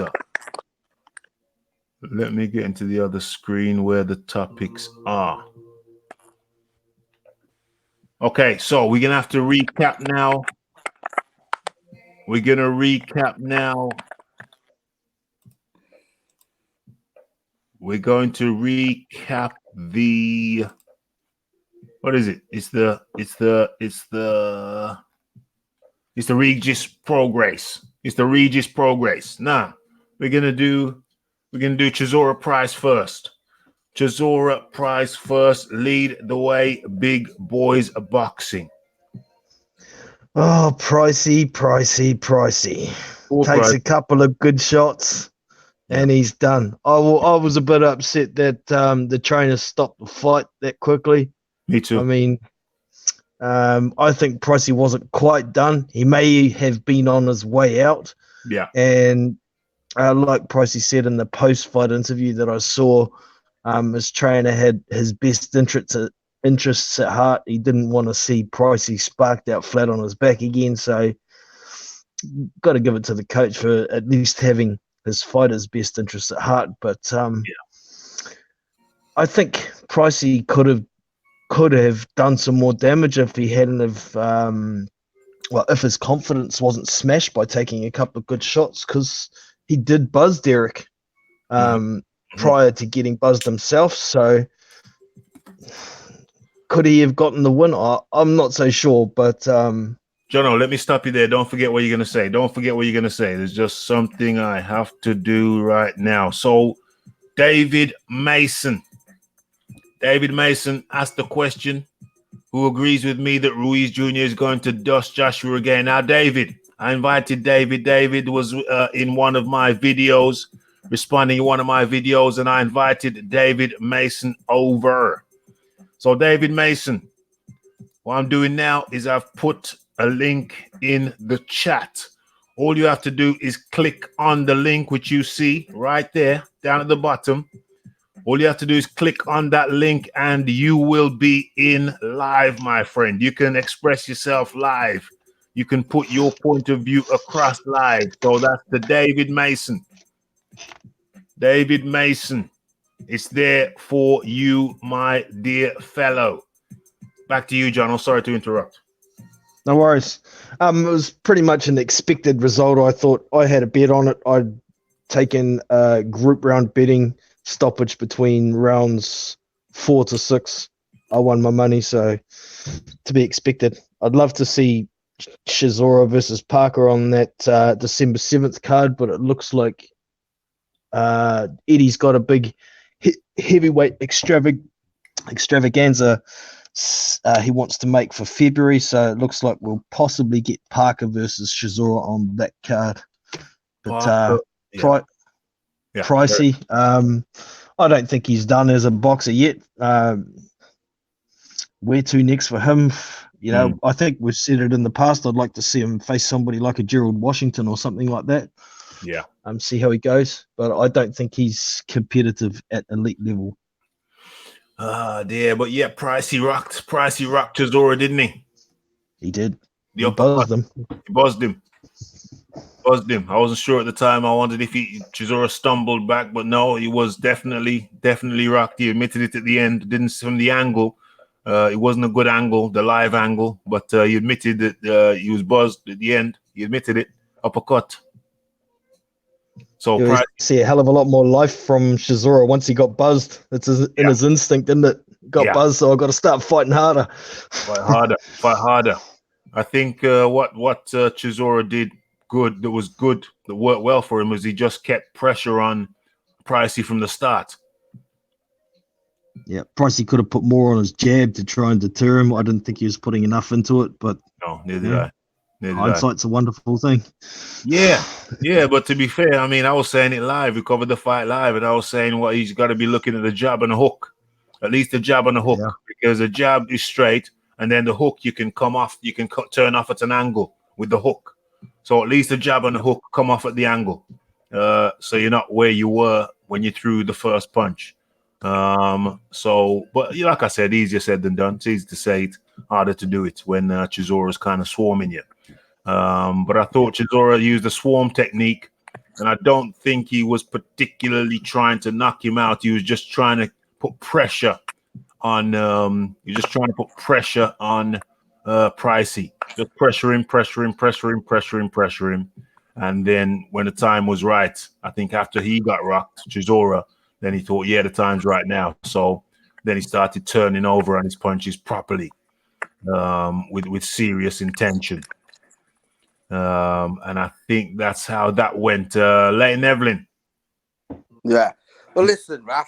Yeah. It's like I believe the David Price is just complete garbage, mate. And I'll be honest with you, right? He's complete garbage. I don't know why everyone's trying to say this. It's like when he gets hit, he turns into a Scooby-Doo character. He just freezes. Yeah. Rather than shells up, protects himself, he just freezes. Yeah. So he stood there to get hit again and again.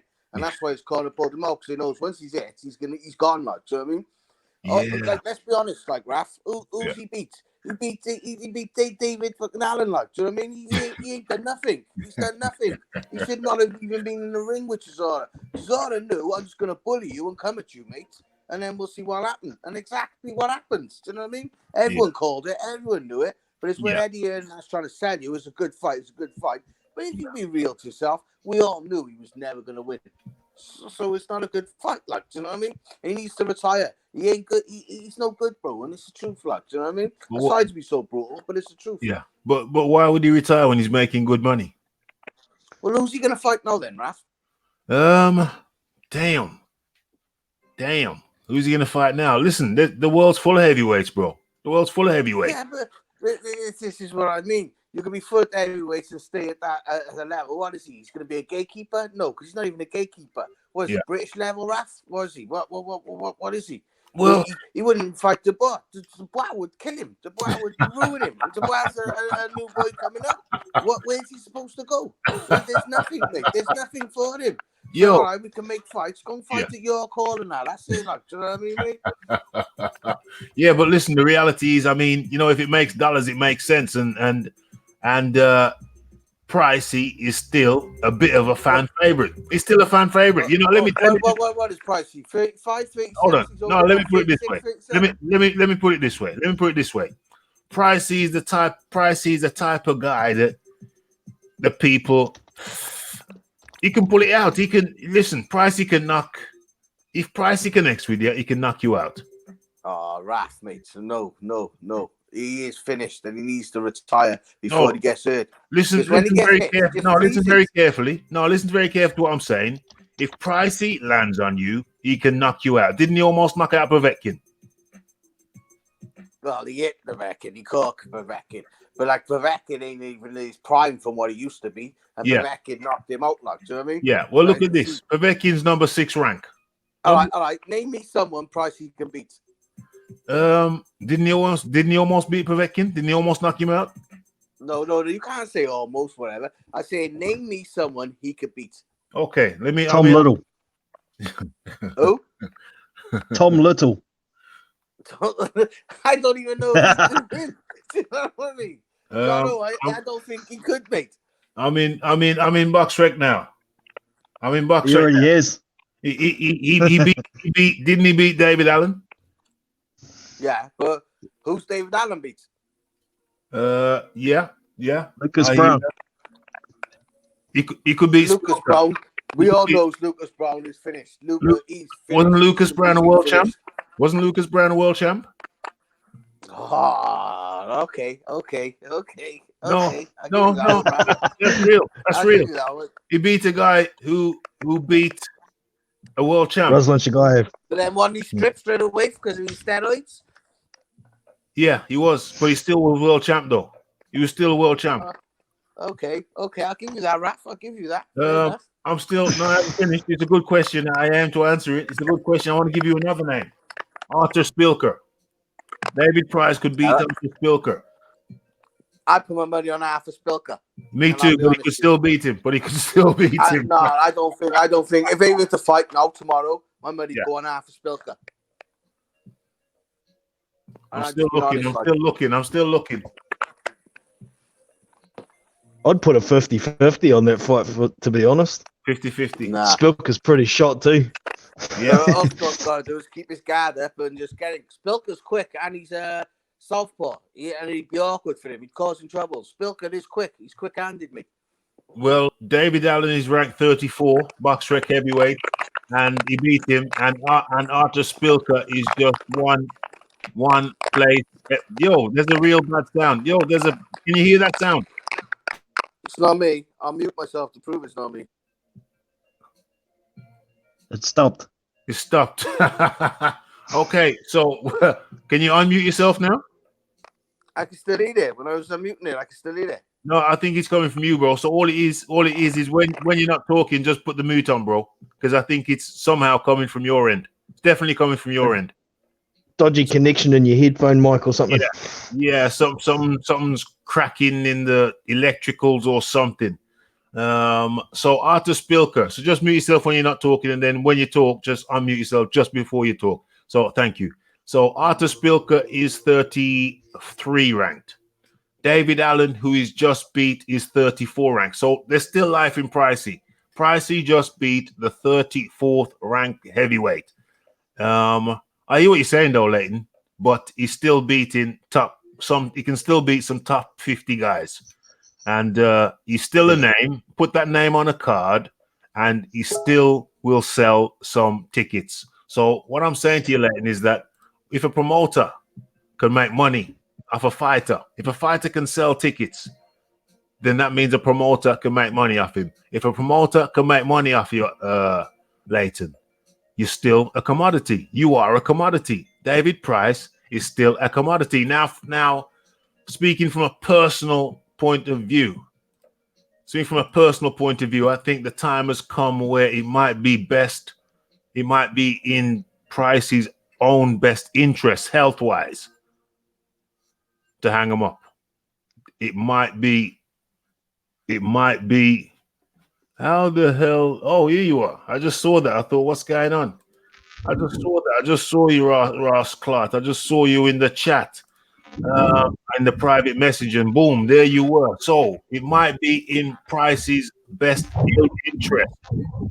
It might be in Price's best interest to hang him up. He keeps on getting knocked out. He gets knocked out a lot. Ross, that's why he sells tickets, though. That's why he sells tickets. Ross Clark, how do you do? Hey, how y'all doing tonight? It's good, man. It's good. My mind just ran on you today. I thought we haven't heard from Ross Clark in a while, and an open sesame. Abracadabra.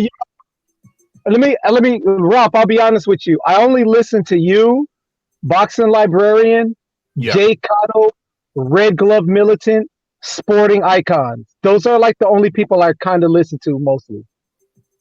Yeah, I hear you, man. All those other channels, and sometimes BDA Boxing, but I'm shying away from them soon because BDA Boxing is a little bit disappointing to me right now. I hear. Yeah. Why is that? They're beginning to become reverse LDBC. Okay, I heard that. Meaning they claim that the LDBC is racist, but what they do racist things. They're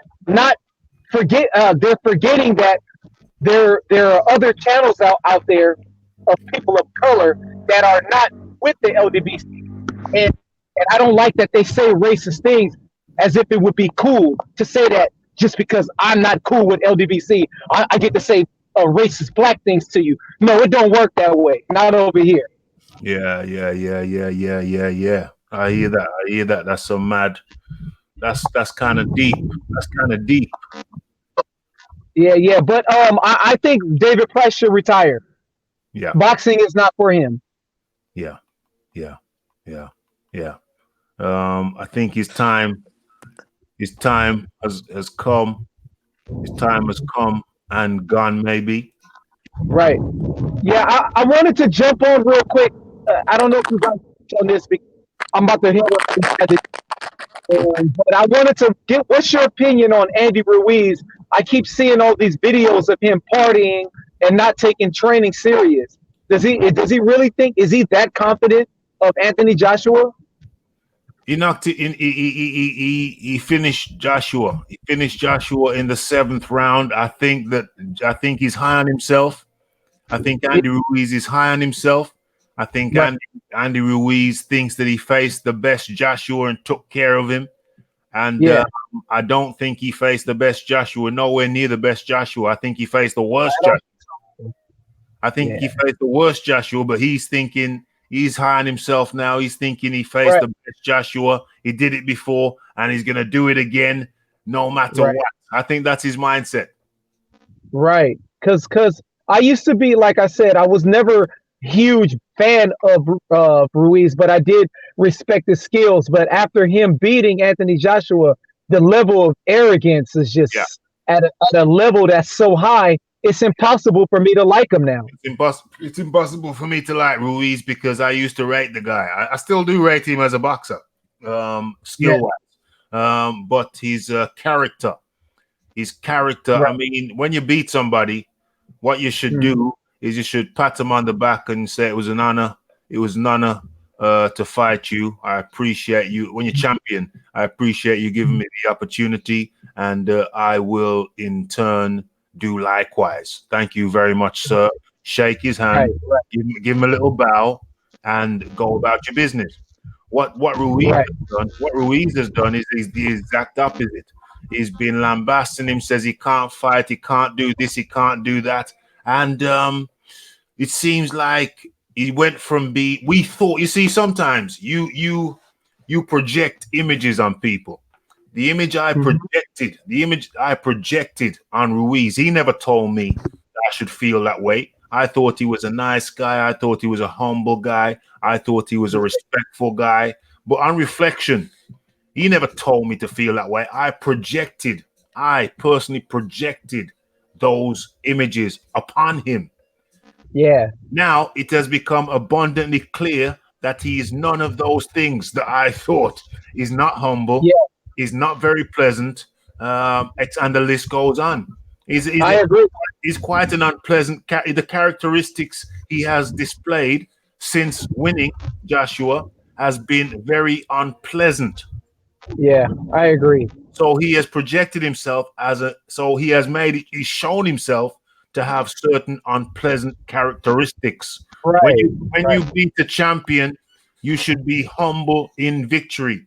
It is more important to be humble in victory than it is in defeat. I agree. It's especially beating someone like Anthony Joshua. Like if he beats some loudmouth like Tyson Fury or Wilder, then I think bragging and all that would be justified. By somebody like Joshua that's always come off as a nice guy. Yep. It's kind of like, what are you doing, dude? You know, I don't know. He's been a very big the way his conduct has been a very big disappointment to me. Well, like I say, if you beat somebody, if you beat a champion, the best thing you can do is, even if you just be humble. Big boys boxing. What are you saying?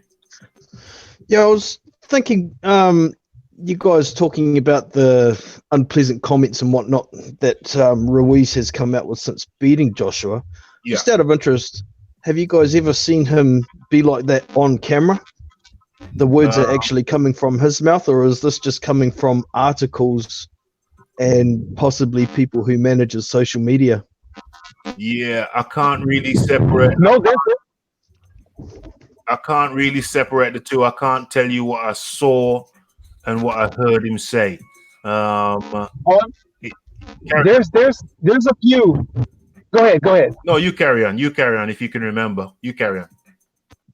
There's a few. There's quite a. Actually, there's a a few interviews where he's just literally downplaying anything positive that Anthony Joshua does in the ring. And we all know that he does have things to work on, but he also has things that are positive, that are great that he does in the ring. And I think Ruiz in so many interviews has downplayed literally all his skills and went straight to all the negatives that he saw. Remember, every fighter sees something different. What Josh Taylor saw in Prograis is something that other fighters didn't see. You know what I'm saying? So it goes like that. So whatever Ruiz seeing for him, that's what he's saying. Oh yeah, all you got to do is X, Y, and Z, and you can beat him. And that's not the case, because he could get someone else knocked out trying to fight like Ruiz. You get what I'm saying? So for me, and you know, going buying the cars, partying, not taking, look like he's not taking training serious. For me, it's an indication that this is an easy fight, and maybe it is an easy fight for him. But if he doesn't beat Anthony Joshua like he thinks he's going to do it, if he doesn't beat him, then everything that he's doing, he's gonna be a slap in his own face, because it's like, if you don't win, you should have took training more serious. That's all I'm saying. After all that big, This whole world's everyone's crashing down. forgetting, Raph, everyone's forgetting how Joshua put him down in the third round. Easy as that. Easy as that. Thank you. Exactly. And that's what Exactly. everyone's forgetting about. Yeah. Everyone's forgetting that it was Joshua's demise came about as a result of his own mistake, his own overeagerness. Right. And that was an Anthony Joshua that was preparing to fight a bigger man. It was an Anthony Joshua that had a camp prepared for another fighter, and then you get a replacement of someone, but you don't have time to get sparring partners to complement this guy. You don't have time to make a game plan. Like, all these things benefited Ruiz, in my opinion. Not taking any credit away from him. It's a great win. But he fought Anthony Joshua at the right time. Oh yeah.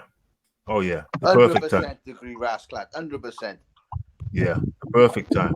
The perfect time. I mean, so he didn't just fight a replacement for Miller. He fought the replacement for Ortiz.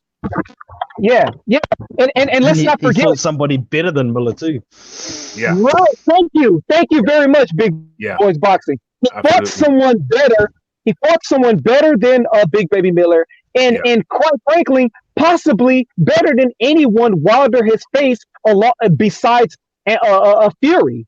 Yeah. I mean, in my opinion, Ruiz, he would outbox Ortiz easily. Yeah, I believe he'd win. I believe he'd beat him.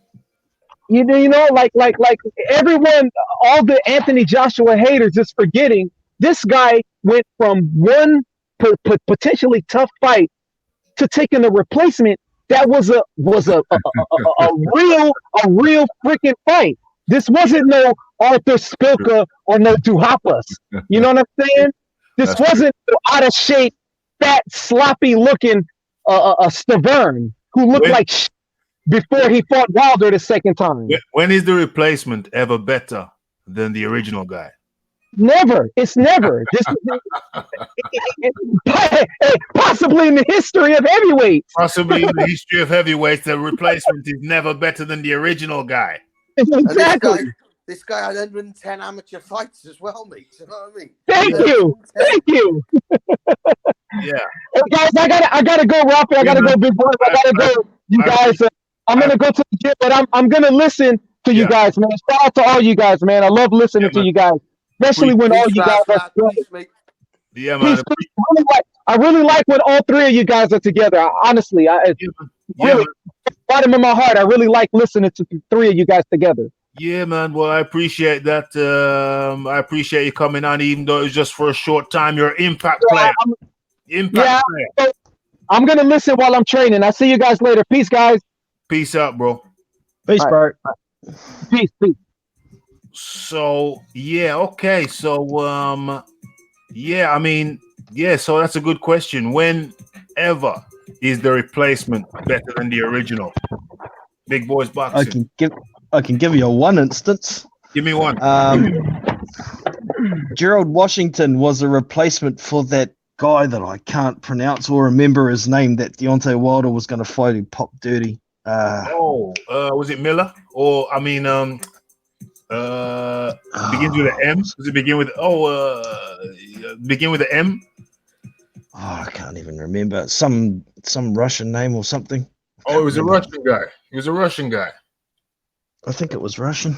It's not on Wilder's box record because he didn't fight him, so I can't remember his name. A Russian guy. So if it wasn't Molina and it wasn't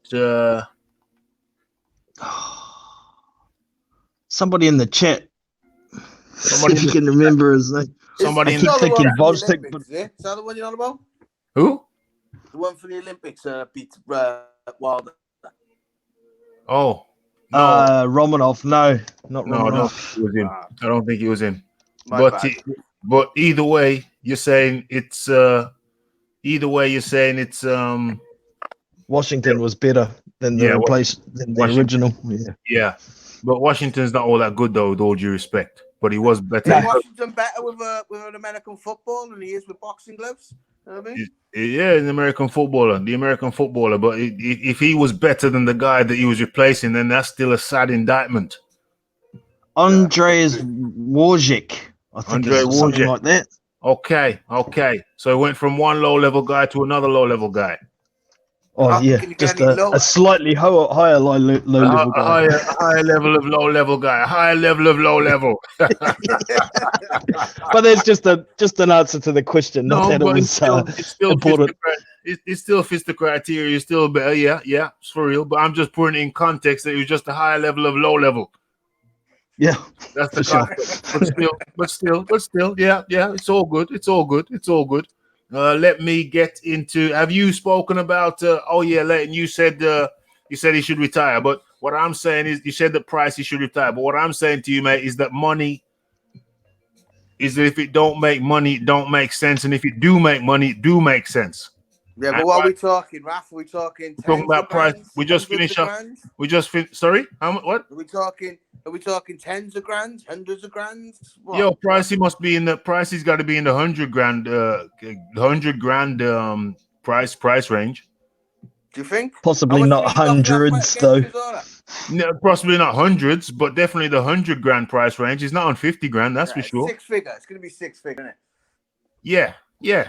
6 figures. That's $100 grand mark. Yeah. Definitely the $100 grand mark. I would imagine for sure. He's in that price category. So listen, you're getting your brain battered, but you can still make $100 grand for one night's work. Forget about the training. Oh, me, I'll take that all day, mate. You're gonna take it and take the brain damage, aren't you? We all will. It takes me 2 years to earn that, so I'll take it. Absolutely. We're gonna take it. A little bit of brain damage for $100 grand. Oh yeah, definitely. For a working class man. Yeah, I think Price has got to cut. Insurance are paid up and everything. Yeah, happy days. Got to sign a waiver to get in the ring, though, don't you, for your insurance? There you go. You know what I'm saying? It's $100 grand pay night. I mean, if we're being totally serious, and if I'm being totally serious, then should he retire? Probably. Yeah, probably. Yeah. Selfish from a guy who's paying his Sky to watch it, and I'm saying I don't want to watch him anymore. Do you know what I mean? Just for paying my Sky bill. That's what I'm being selfish. He's definitely coming to the end on his term. Yeah, fair enough. He's definitely coming to the end of the road. I don't think anybody's just going to disagree with that. Jono, are you disagreeing with that? No, man. I think Price has probably got maybe 2 British level fights left in him. I wouldn't want to see him go back up to world level again and possibly end up worse than walking out of the ring. So it's either hang it up or just a couple of British level fights for me. I agree. You could fill up Liverpool, or when Callum Smith fights at Liverpool, put him on the undercard. Yeah, you can fill it up like that. But he ain't going nowhere. There's no career for him. There's no career for him anymore. Well, he's had his career, hasn't he? To be fair, he's had his career. Yeah. And call it that. Well, I mean, listen. I mean, he's he fights on Sky. He's on the top bills. He's had a career. Whether he, isn't it? well, you know what I'm saying. Well, listen, he had to get into the gym. He had to do the training, and he put himself in a position where he's made a good living. I mean, Dave, for his houses. Are you? Yeah, he's paid for his houses. He's had a career, mate. He's done something now. What he's done is not stellar. It's not world level, but he's had a career. He's been well. We have to imagine he's been well compensated. Eddie Hearn compensates his guys well. He's been well compensated. He's got to be comfortable. He's got to be financially comfortable by now. Yeah, I agree. So he's made a dent. He's made a dent. Now, he didn't change the world. He didn't revolutionize nothing. He never invented anything. But you know, he in his family, he's going to be known as, you know, the guy, great granddad Pricey, who, you know, he made a dent. He made a mark. He made a mark in the world. I agree. I'm just saying it from a selfish family. Do you know what I mean? Yeah. If you take it as a personal business, I understand totally. Yeah, he's made his mark. He's made a little mark in the world. He's made his little mark in the world. So we can't leave. I'm not keeping these things too long anymore. Our last topic is going to be just basically sharing our views. You guys weren't on Saturday. I was on Saturday. So, you know, mainly I've already said what I've got to say on the topic. So really it's just hearing what you guys feel about the Prograis, Taylor v. Prograis fight. I'm going to go with Big Boys Boxing first. Great fight to watch, man. I thoroughly enjoyed that. I was glad we finally got a real gauge on Regis Prograis' quality. I always thought he was pretty good, but not having faced the elite level competition that Josh Taylor had, that was one of the reasons I went with Josh Taylor in my pick. But Regis Prograis definitely top 5 in that division for sure. Credit to him for getting in there. If he had have been able to stick it out a bit better through the middle rounds where I think Taylor took over, he would have had a better chance on the cards. But I thought the right man won. Josh Taylor deserves all the credit. Yep. And let's see Undisputed for Josh Taylor, and I wouldn't mind seeing Regis Prograis versus Victor Postol as a comeback fight. I think that's a very competitive level fight for them. Very competitive fight. Did you actually do a scorecard, or was you just doing it by the eye test? Just doing it by eye? No, I did score it. I think I had it 116, 112. 116 to Taylor, 112. What's that? A 4-round? 8-4, yeah. But there was a close few rounds in there. I wouldn't argue with 115, 113 either. But I think a draw's going a bit too far. If that exact fight was in America, that exact fight, hold on, didn't one judge have it as 112, 117? Oh, that's crazy. That was crazy. That's mad. Yeah, one judge. That's mad. One judge, I think, had it 112, 117. Yeah. 112. I had a draw, and I did, Raph. Well, yeah, I mean, you talk about the fight then, Leighton. Talk about what you saw. I thought it was an excellent fight. It was a proper war. One of the best fights I've seen in a while. I'm not going to lie to you, but I did have it as a draw. But obviously, hometown, you're going to have that advantage. I don't think Prograis done enough to take it at home. But they give it to the home fighter. But what a fight, mates. I'm proud of Josh for that. Fair play. I didn't think he'd do it. My money was on Prograis. I thought Prograis would have done it. But they both hit each other. They showed they both had chins. And they both had heart, mate. I swear to God. But I think Josh now, he'll unify that division easy, mate. I think he will unify. I think he'll fight Ramirez if he does take the Ramirez fight, and I think that's what they're talking about. I think Ramirez will duck him. I hope not. That was the whole point of the Hooker fight. Hearn made the Hooker fight because remember Hooker was a Hearn fighter. This is Bob Arum we're playing with now. Do you know what I mean? Yeah. But Bob Arum is easier to work with than the PBC. Yeah, when it's going on it, Bob's a clever man, mate. Do you know what I mean? They like this is the American way. He likes cooking fights and holding and stalling and wearing things out. You know what I mean? Where Eddie wants to just go in there, let's get the best fight the best. I don't think it'll happen. I'm telling you. Bob will know that Josh is going to take it, and he's going to think, no. And especially with the WBC, nah, I can't see it happening. Yeah. Well, I'm confident and I'm optimistic that the fight will be made. I'm hopeful. Let's just say I'm hopeful. I'm hopeful and optimistic. I hear what you're saying, Leighton, but let's see how that plays. I'm hopeful and optimistic. Now, I had the fight. Now, Big Boys Boxing, back to you. If that fight, that exact fight was over in America, who do you think would have won that fight? I think it would have been a split draw, to be honest. Or I think it would have been 2 114s and 1 115, 113 to Taylor. Okay, so I've been watching a few, not many, because I'm like Ross Clark. I don't really have the time to watch much now. I've been watching a select few American channels, not the LDBC channels, but they had Prograis slightly winning. Okay. Yeah, well, I could see a lot of his body work. Maybe some people didn't pay too much attention to it, but there was a lot of good body work in there. Yeah. But I thought Taylor's defensive work was better, and I think that may have won him the fight. Sorry. My card was when the fight ended, I thought that Taylor had won by the eye test, just going by the eye. But I was marking the card. I was marking the fight. And where's my scorecard?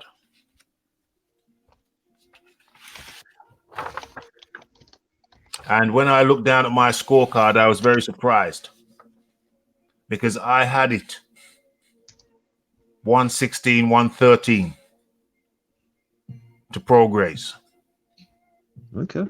I had Prograis winning the last 2 rounds. As did my co-host on the night, John Dealey. I was surprised because to my eye, I don't tot up the scorecards as I'm doing them. I just mark them and I leave the final score until the end of the fight. So I was very surprised to see that I had Prograis winning by 3 rounds. Now that's far, that is, Raph. I don't know if it was 3 rounds. Hold on a second. If you have multiple rounds which are very close, it means you could go either way to either man. Yeah, so at the end of the fight, I thought Taylor won by the eye, but on my scorecard it said differently. So what I'm saying, the point is that if that fight was in America, definitely, Prograis would have got the nod. And furthermore, I'll say this when it was at the end of the fight, I didn't know which man's hand was going to be raised. Yeah, same here. I had a draw. Yeah, I didn't know. So what I'm saying is, if either man whoever man's hand got raised that night, I would have been cool with it. Yeah, I agree. If they'd have raised Prograis' hand, I wouldn't have said, "Oh my God, that's just been a robbery." I would have just said, "Oh, they went that way." Oh, it was definitely not a robbery, no matter what you said. No, whichever man won that fight, it would have not have been a robbery, in my opinion. Yeah, I agree. Because I didn't know whose hand was going to be raised, and when they raised Taylor's hand, I said, "Okay," so they went with Taylor. Cool. But if they'd have raised Prograis' hand, I wouldn't have been shocked in any way, shape, manner, or form. Yeah, but they've got to fight again, Raph. They've got to fight again. Maybe not immediately. Not immediately. Let each man have a couple of fights more. Let there be some kind of separation, so that in America this time. Let the next fight there be some separation, so the next fight maybe one could win more definitively. That's what I'm saying. Big Boys Boxing. Yeah, I'd like to see an undisputed fight between Taylor and Ramirez first, and then a rematch either between Taylor or, if Ramirez wins, then a fight against Ramirez. And Prograis, yeah. But I don't think Taylor versus Ramirez is a gimme for Taylor either. I think that's also a pretty damn tough fight. So I think it's a tough fight. I think it is a tough fight. And once again, I mean, to be clear, I thought Taylor was going to win. I picked Prograis because both you and John Deely picked Taylor. So I had to say, okay, well, let's make a case for Prograis. But in the Ramirez fight, I genuinely don't have a favorite because Ramirez ain't no punk.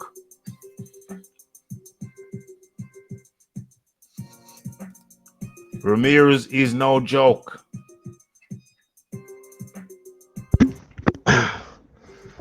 sorry, guys, I had to whip and let the cat out. I didn't even know you had a cat.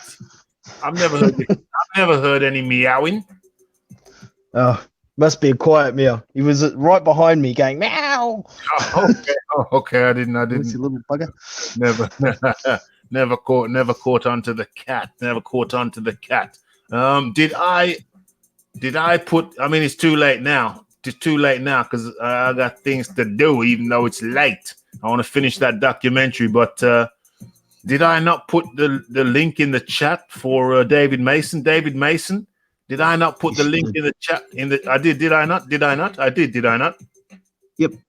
I did. David Mason. It's too late now. But the next show is Wednesday, 9:40. Well, it's going to end up being 10 p.m. I always put 9:45 down and it ends up being 10.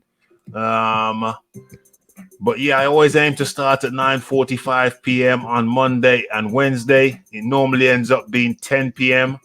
on Monday and Wednesday. Let me just finish off this chat here. The ref saved Wilder versus Ortiz at the start of the 8th.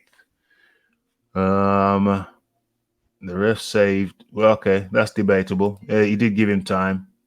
Whether he saved him, I don't know, but he did give him time.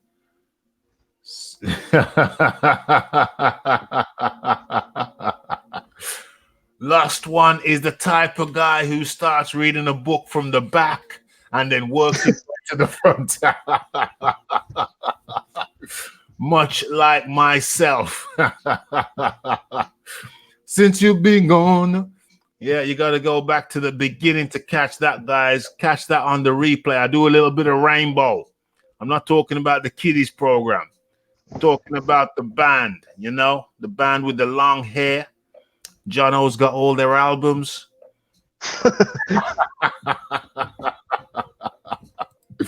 Oh, it was a good tune. And I chose that tune. I chose that particular tune for a reason. If you listen to the first topic, you will see why there's a bit of irony in it. There's a bit of it's quite sardonic. I don't want to say sarcastic, but a man came in here the other day at the end of the Fight Companion show on Saturday. It was the end of the show. At certain points, we'd had 36 to 40 people in the show at one time. This was the very end of the show, and there was 5 people in the chat. We were just wrapping up. And the dude in question, who was left from here, said, there's only 5 people in the chat, implying that since he had been gone, the thing had gone to rack and ruin. So hence the song, since you've been gone, I'm out of my mind, can't take it. It's a bit of sarcasm there. There's a reason for it. It was unpremeditated, but I hit the start button and I just sung whatever song was in my mind and in my heart. And plus, it's a good tune anyway. Okay, so I think we've actually come to don't forget the thumbs up, peeps. Don't forget the thumbs up. And if it's the first time in here and you have enjoyed the show, then by all means, hit that subscribe button and hit the bell icon so you may stay updated with news and notifications. Okay, so it's final words. Where are we? Ran over again. This is overtime. Final words from Leighton Evelyn. Leighton Evelyn, don't tell me you disappeared. UFO got you again? How's that UFO kidnapped you again, Leighton? The damn UFO has kidnapped Leighton again. Damn it. They keep on kidnapping Leighton. I don't know. Maybe there's high UFO activity in Wales. There must Fight the probe, brother. Fight the probe. Fight the probe, Leighton. Fight the probe. Oh, gosh. Okay, so it's Big Boys Boxing. Your final words, sir. Yeah, it's been a pretty interesting show. Hopefully we don't see Nigel Benn back in the ring. Keep that shoulder in good nick and stay away from boxing. Yeah. But yeah, thank you very much for having me on. As always, Raphie, it's been a pleasure. Absolutely. And everybody make sure you hit that subscribe and thumbs up button. Absolutely. That was Jono from Big Boys Boxing. Got his own channel. Interesting stuff going on over there. So feel free to go over and check him out. Thank you very much, Jono. No worries, mate. Take it easy. Much appreciated. Thank you very much. So, folks, like I say, YouTube is a very weird place. If anybody has any issues, any problems with any of my decision, then or whatever aspect of the channel, then don't lose your damn minds. Come talk to me, express your problem, express your issue, but don't act like some kind of crazy. You know, we're all grown people. There's no skin off my nose whatsoever. You know, I'm a big boy now. I've been a big boy for a long time. So you flipping out, freaking out, acting like a damn fool, it's not going to ruin my day, bro. It's not going to ruin my day. You know what I'm saying? Act like an adult. Anybody has any form of problem, any form of issue, approach me like a man, email me, message me, whatever. I'm a reasonable guy. We can have a reasonable and amicable discussion. What you don't want to do is act like an emotional, hormonal female. That's not gonna work. Don't do it. Raphie don't lose no sleep over stuff like that. Your best bet is to approach me like an intelligent, rational, sentient being. Okay? If anybody doesn't know what I'm talking about, I'm not going to spell it out. I'm not going to throw anybody under the bus. Let's go and listen to the show, beginning of the show.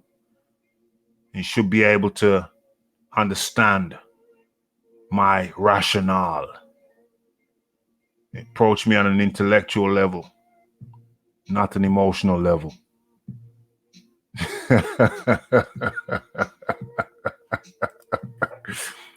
Approach me on an intellectual level, not on an emotional level. You know what I'm saying? Everything's good. Don't freak out. Don't flip out. It's all good. It's all good. Just be rational. Leave the emotional. Okay. Is there anything else I wanted to say? Is there anything else I wanted to say? I met all kinds of people over here. A lot of emotional people on YouTube. A lot of irrational people on YouTube. I've even had some emotional people come over here, try to tell me how to run my shizzle. Try to tell me I should do it this way. Or I should do it that way. But you know, I do it how I want to do it. I don't try to be no cookie cutter, try to be like the next man, like this man, that man, or the other man. I try to be me. I don't want to be like you. I want to be like me. I do shizzle my way. Don't try and come over here. Don't know, man. Try and come over here. Tell me I should do it this way or that way, or I should be more like this guy or that guy, or more like them. Forget that. And then when I turn around, I take a little peek of your channel and realize that, hold on, you're trying to do the things that you told me that I shouldn't do.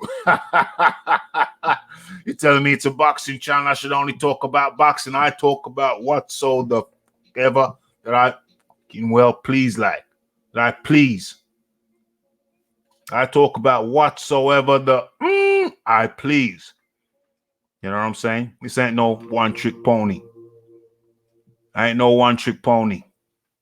This is a discussion. This is a discussion show, a discussion channel. And whatever I want to discuss at any given time, that's what I'm going to talk about. Okay? I think the people, my subscribers, know that. It's a combat show primarily. But if I want to talk about politics one day, I'll talk about politics. If I come over here and I want to talk about my puppy, the puppy that I'm thinking I'm going to go and get, then I might talk about the puppy. If I want to talk about slippers one day, I'll talk about slippers. I'll talk about whatsoever I will want to talk about. I think my subscribers know that. That's why it's different. That's why, it's Raphael Dawkins Combat Radio. It's me, it's the combat, and it's the radio. We chat, we talk about things. We discuss things, we debate things. And that's just how it is over here. Yeah, so it's Raphael Dawkins. It's the combat radio. It's the like. It's the subscribe. It's the comment. It's the share. And it is the hitting that bell icon to stay updated with news and notifications. Okay, so it's the big boys boxing. It's the Philip Carl Roberts. It's the last one. It's the David Mason. It's the Ross Clot. It's the MB. It's the AD. It's the Bat Shizzle Crazy. And more. And more. And more. And thank you for coming over and sharing some time, spending some time with me tonight. And the people who watch it tomorrow. And the people who watch it the day after, the people who watch it the day after, and the day after, and the day after, and the day after. It's always pleasant. It's always a pleasure to spend some time talking about whatever we want to talk about. Not whatever somebody else wants to talk about. We talk about what we want to talk about. And that's what makes it unique. It's the Raphael Dawkins. It's the Combat Radio. And we are out. Blessed.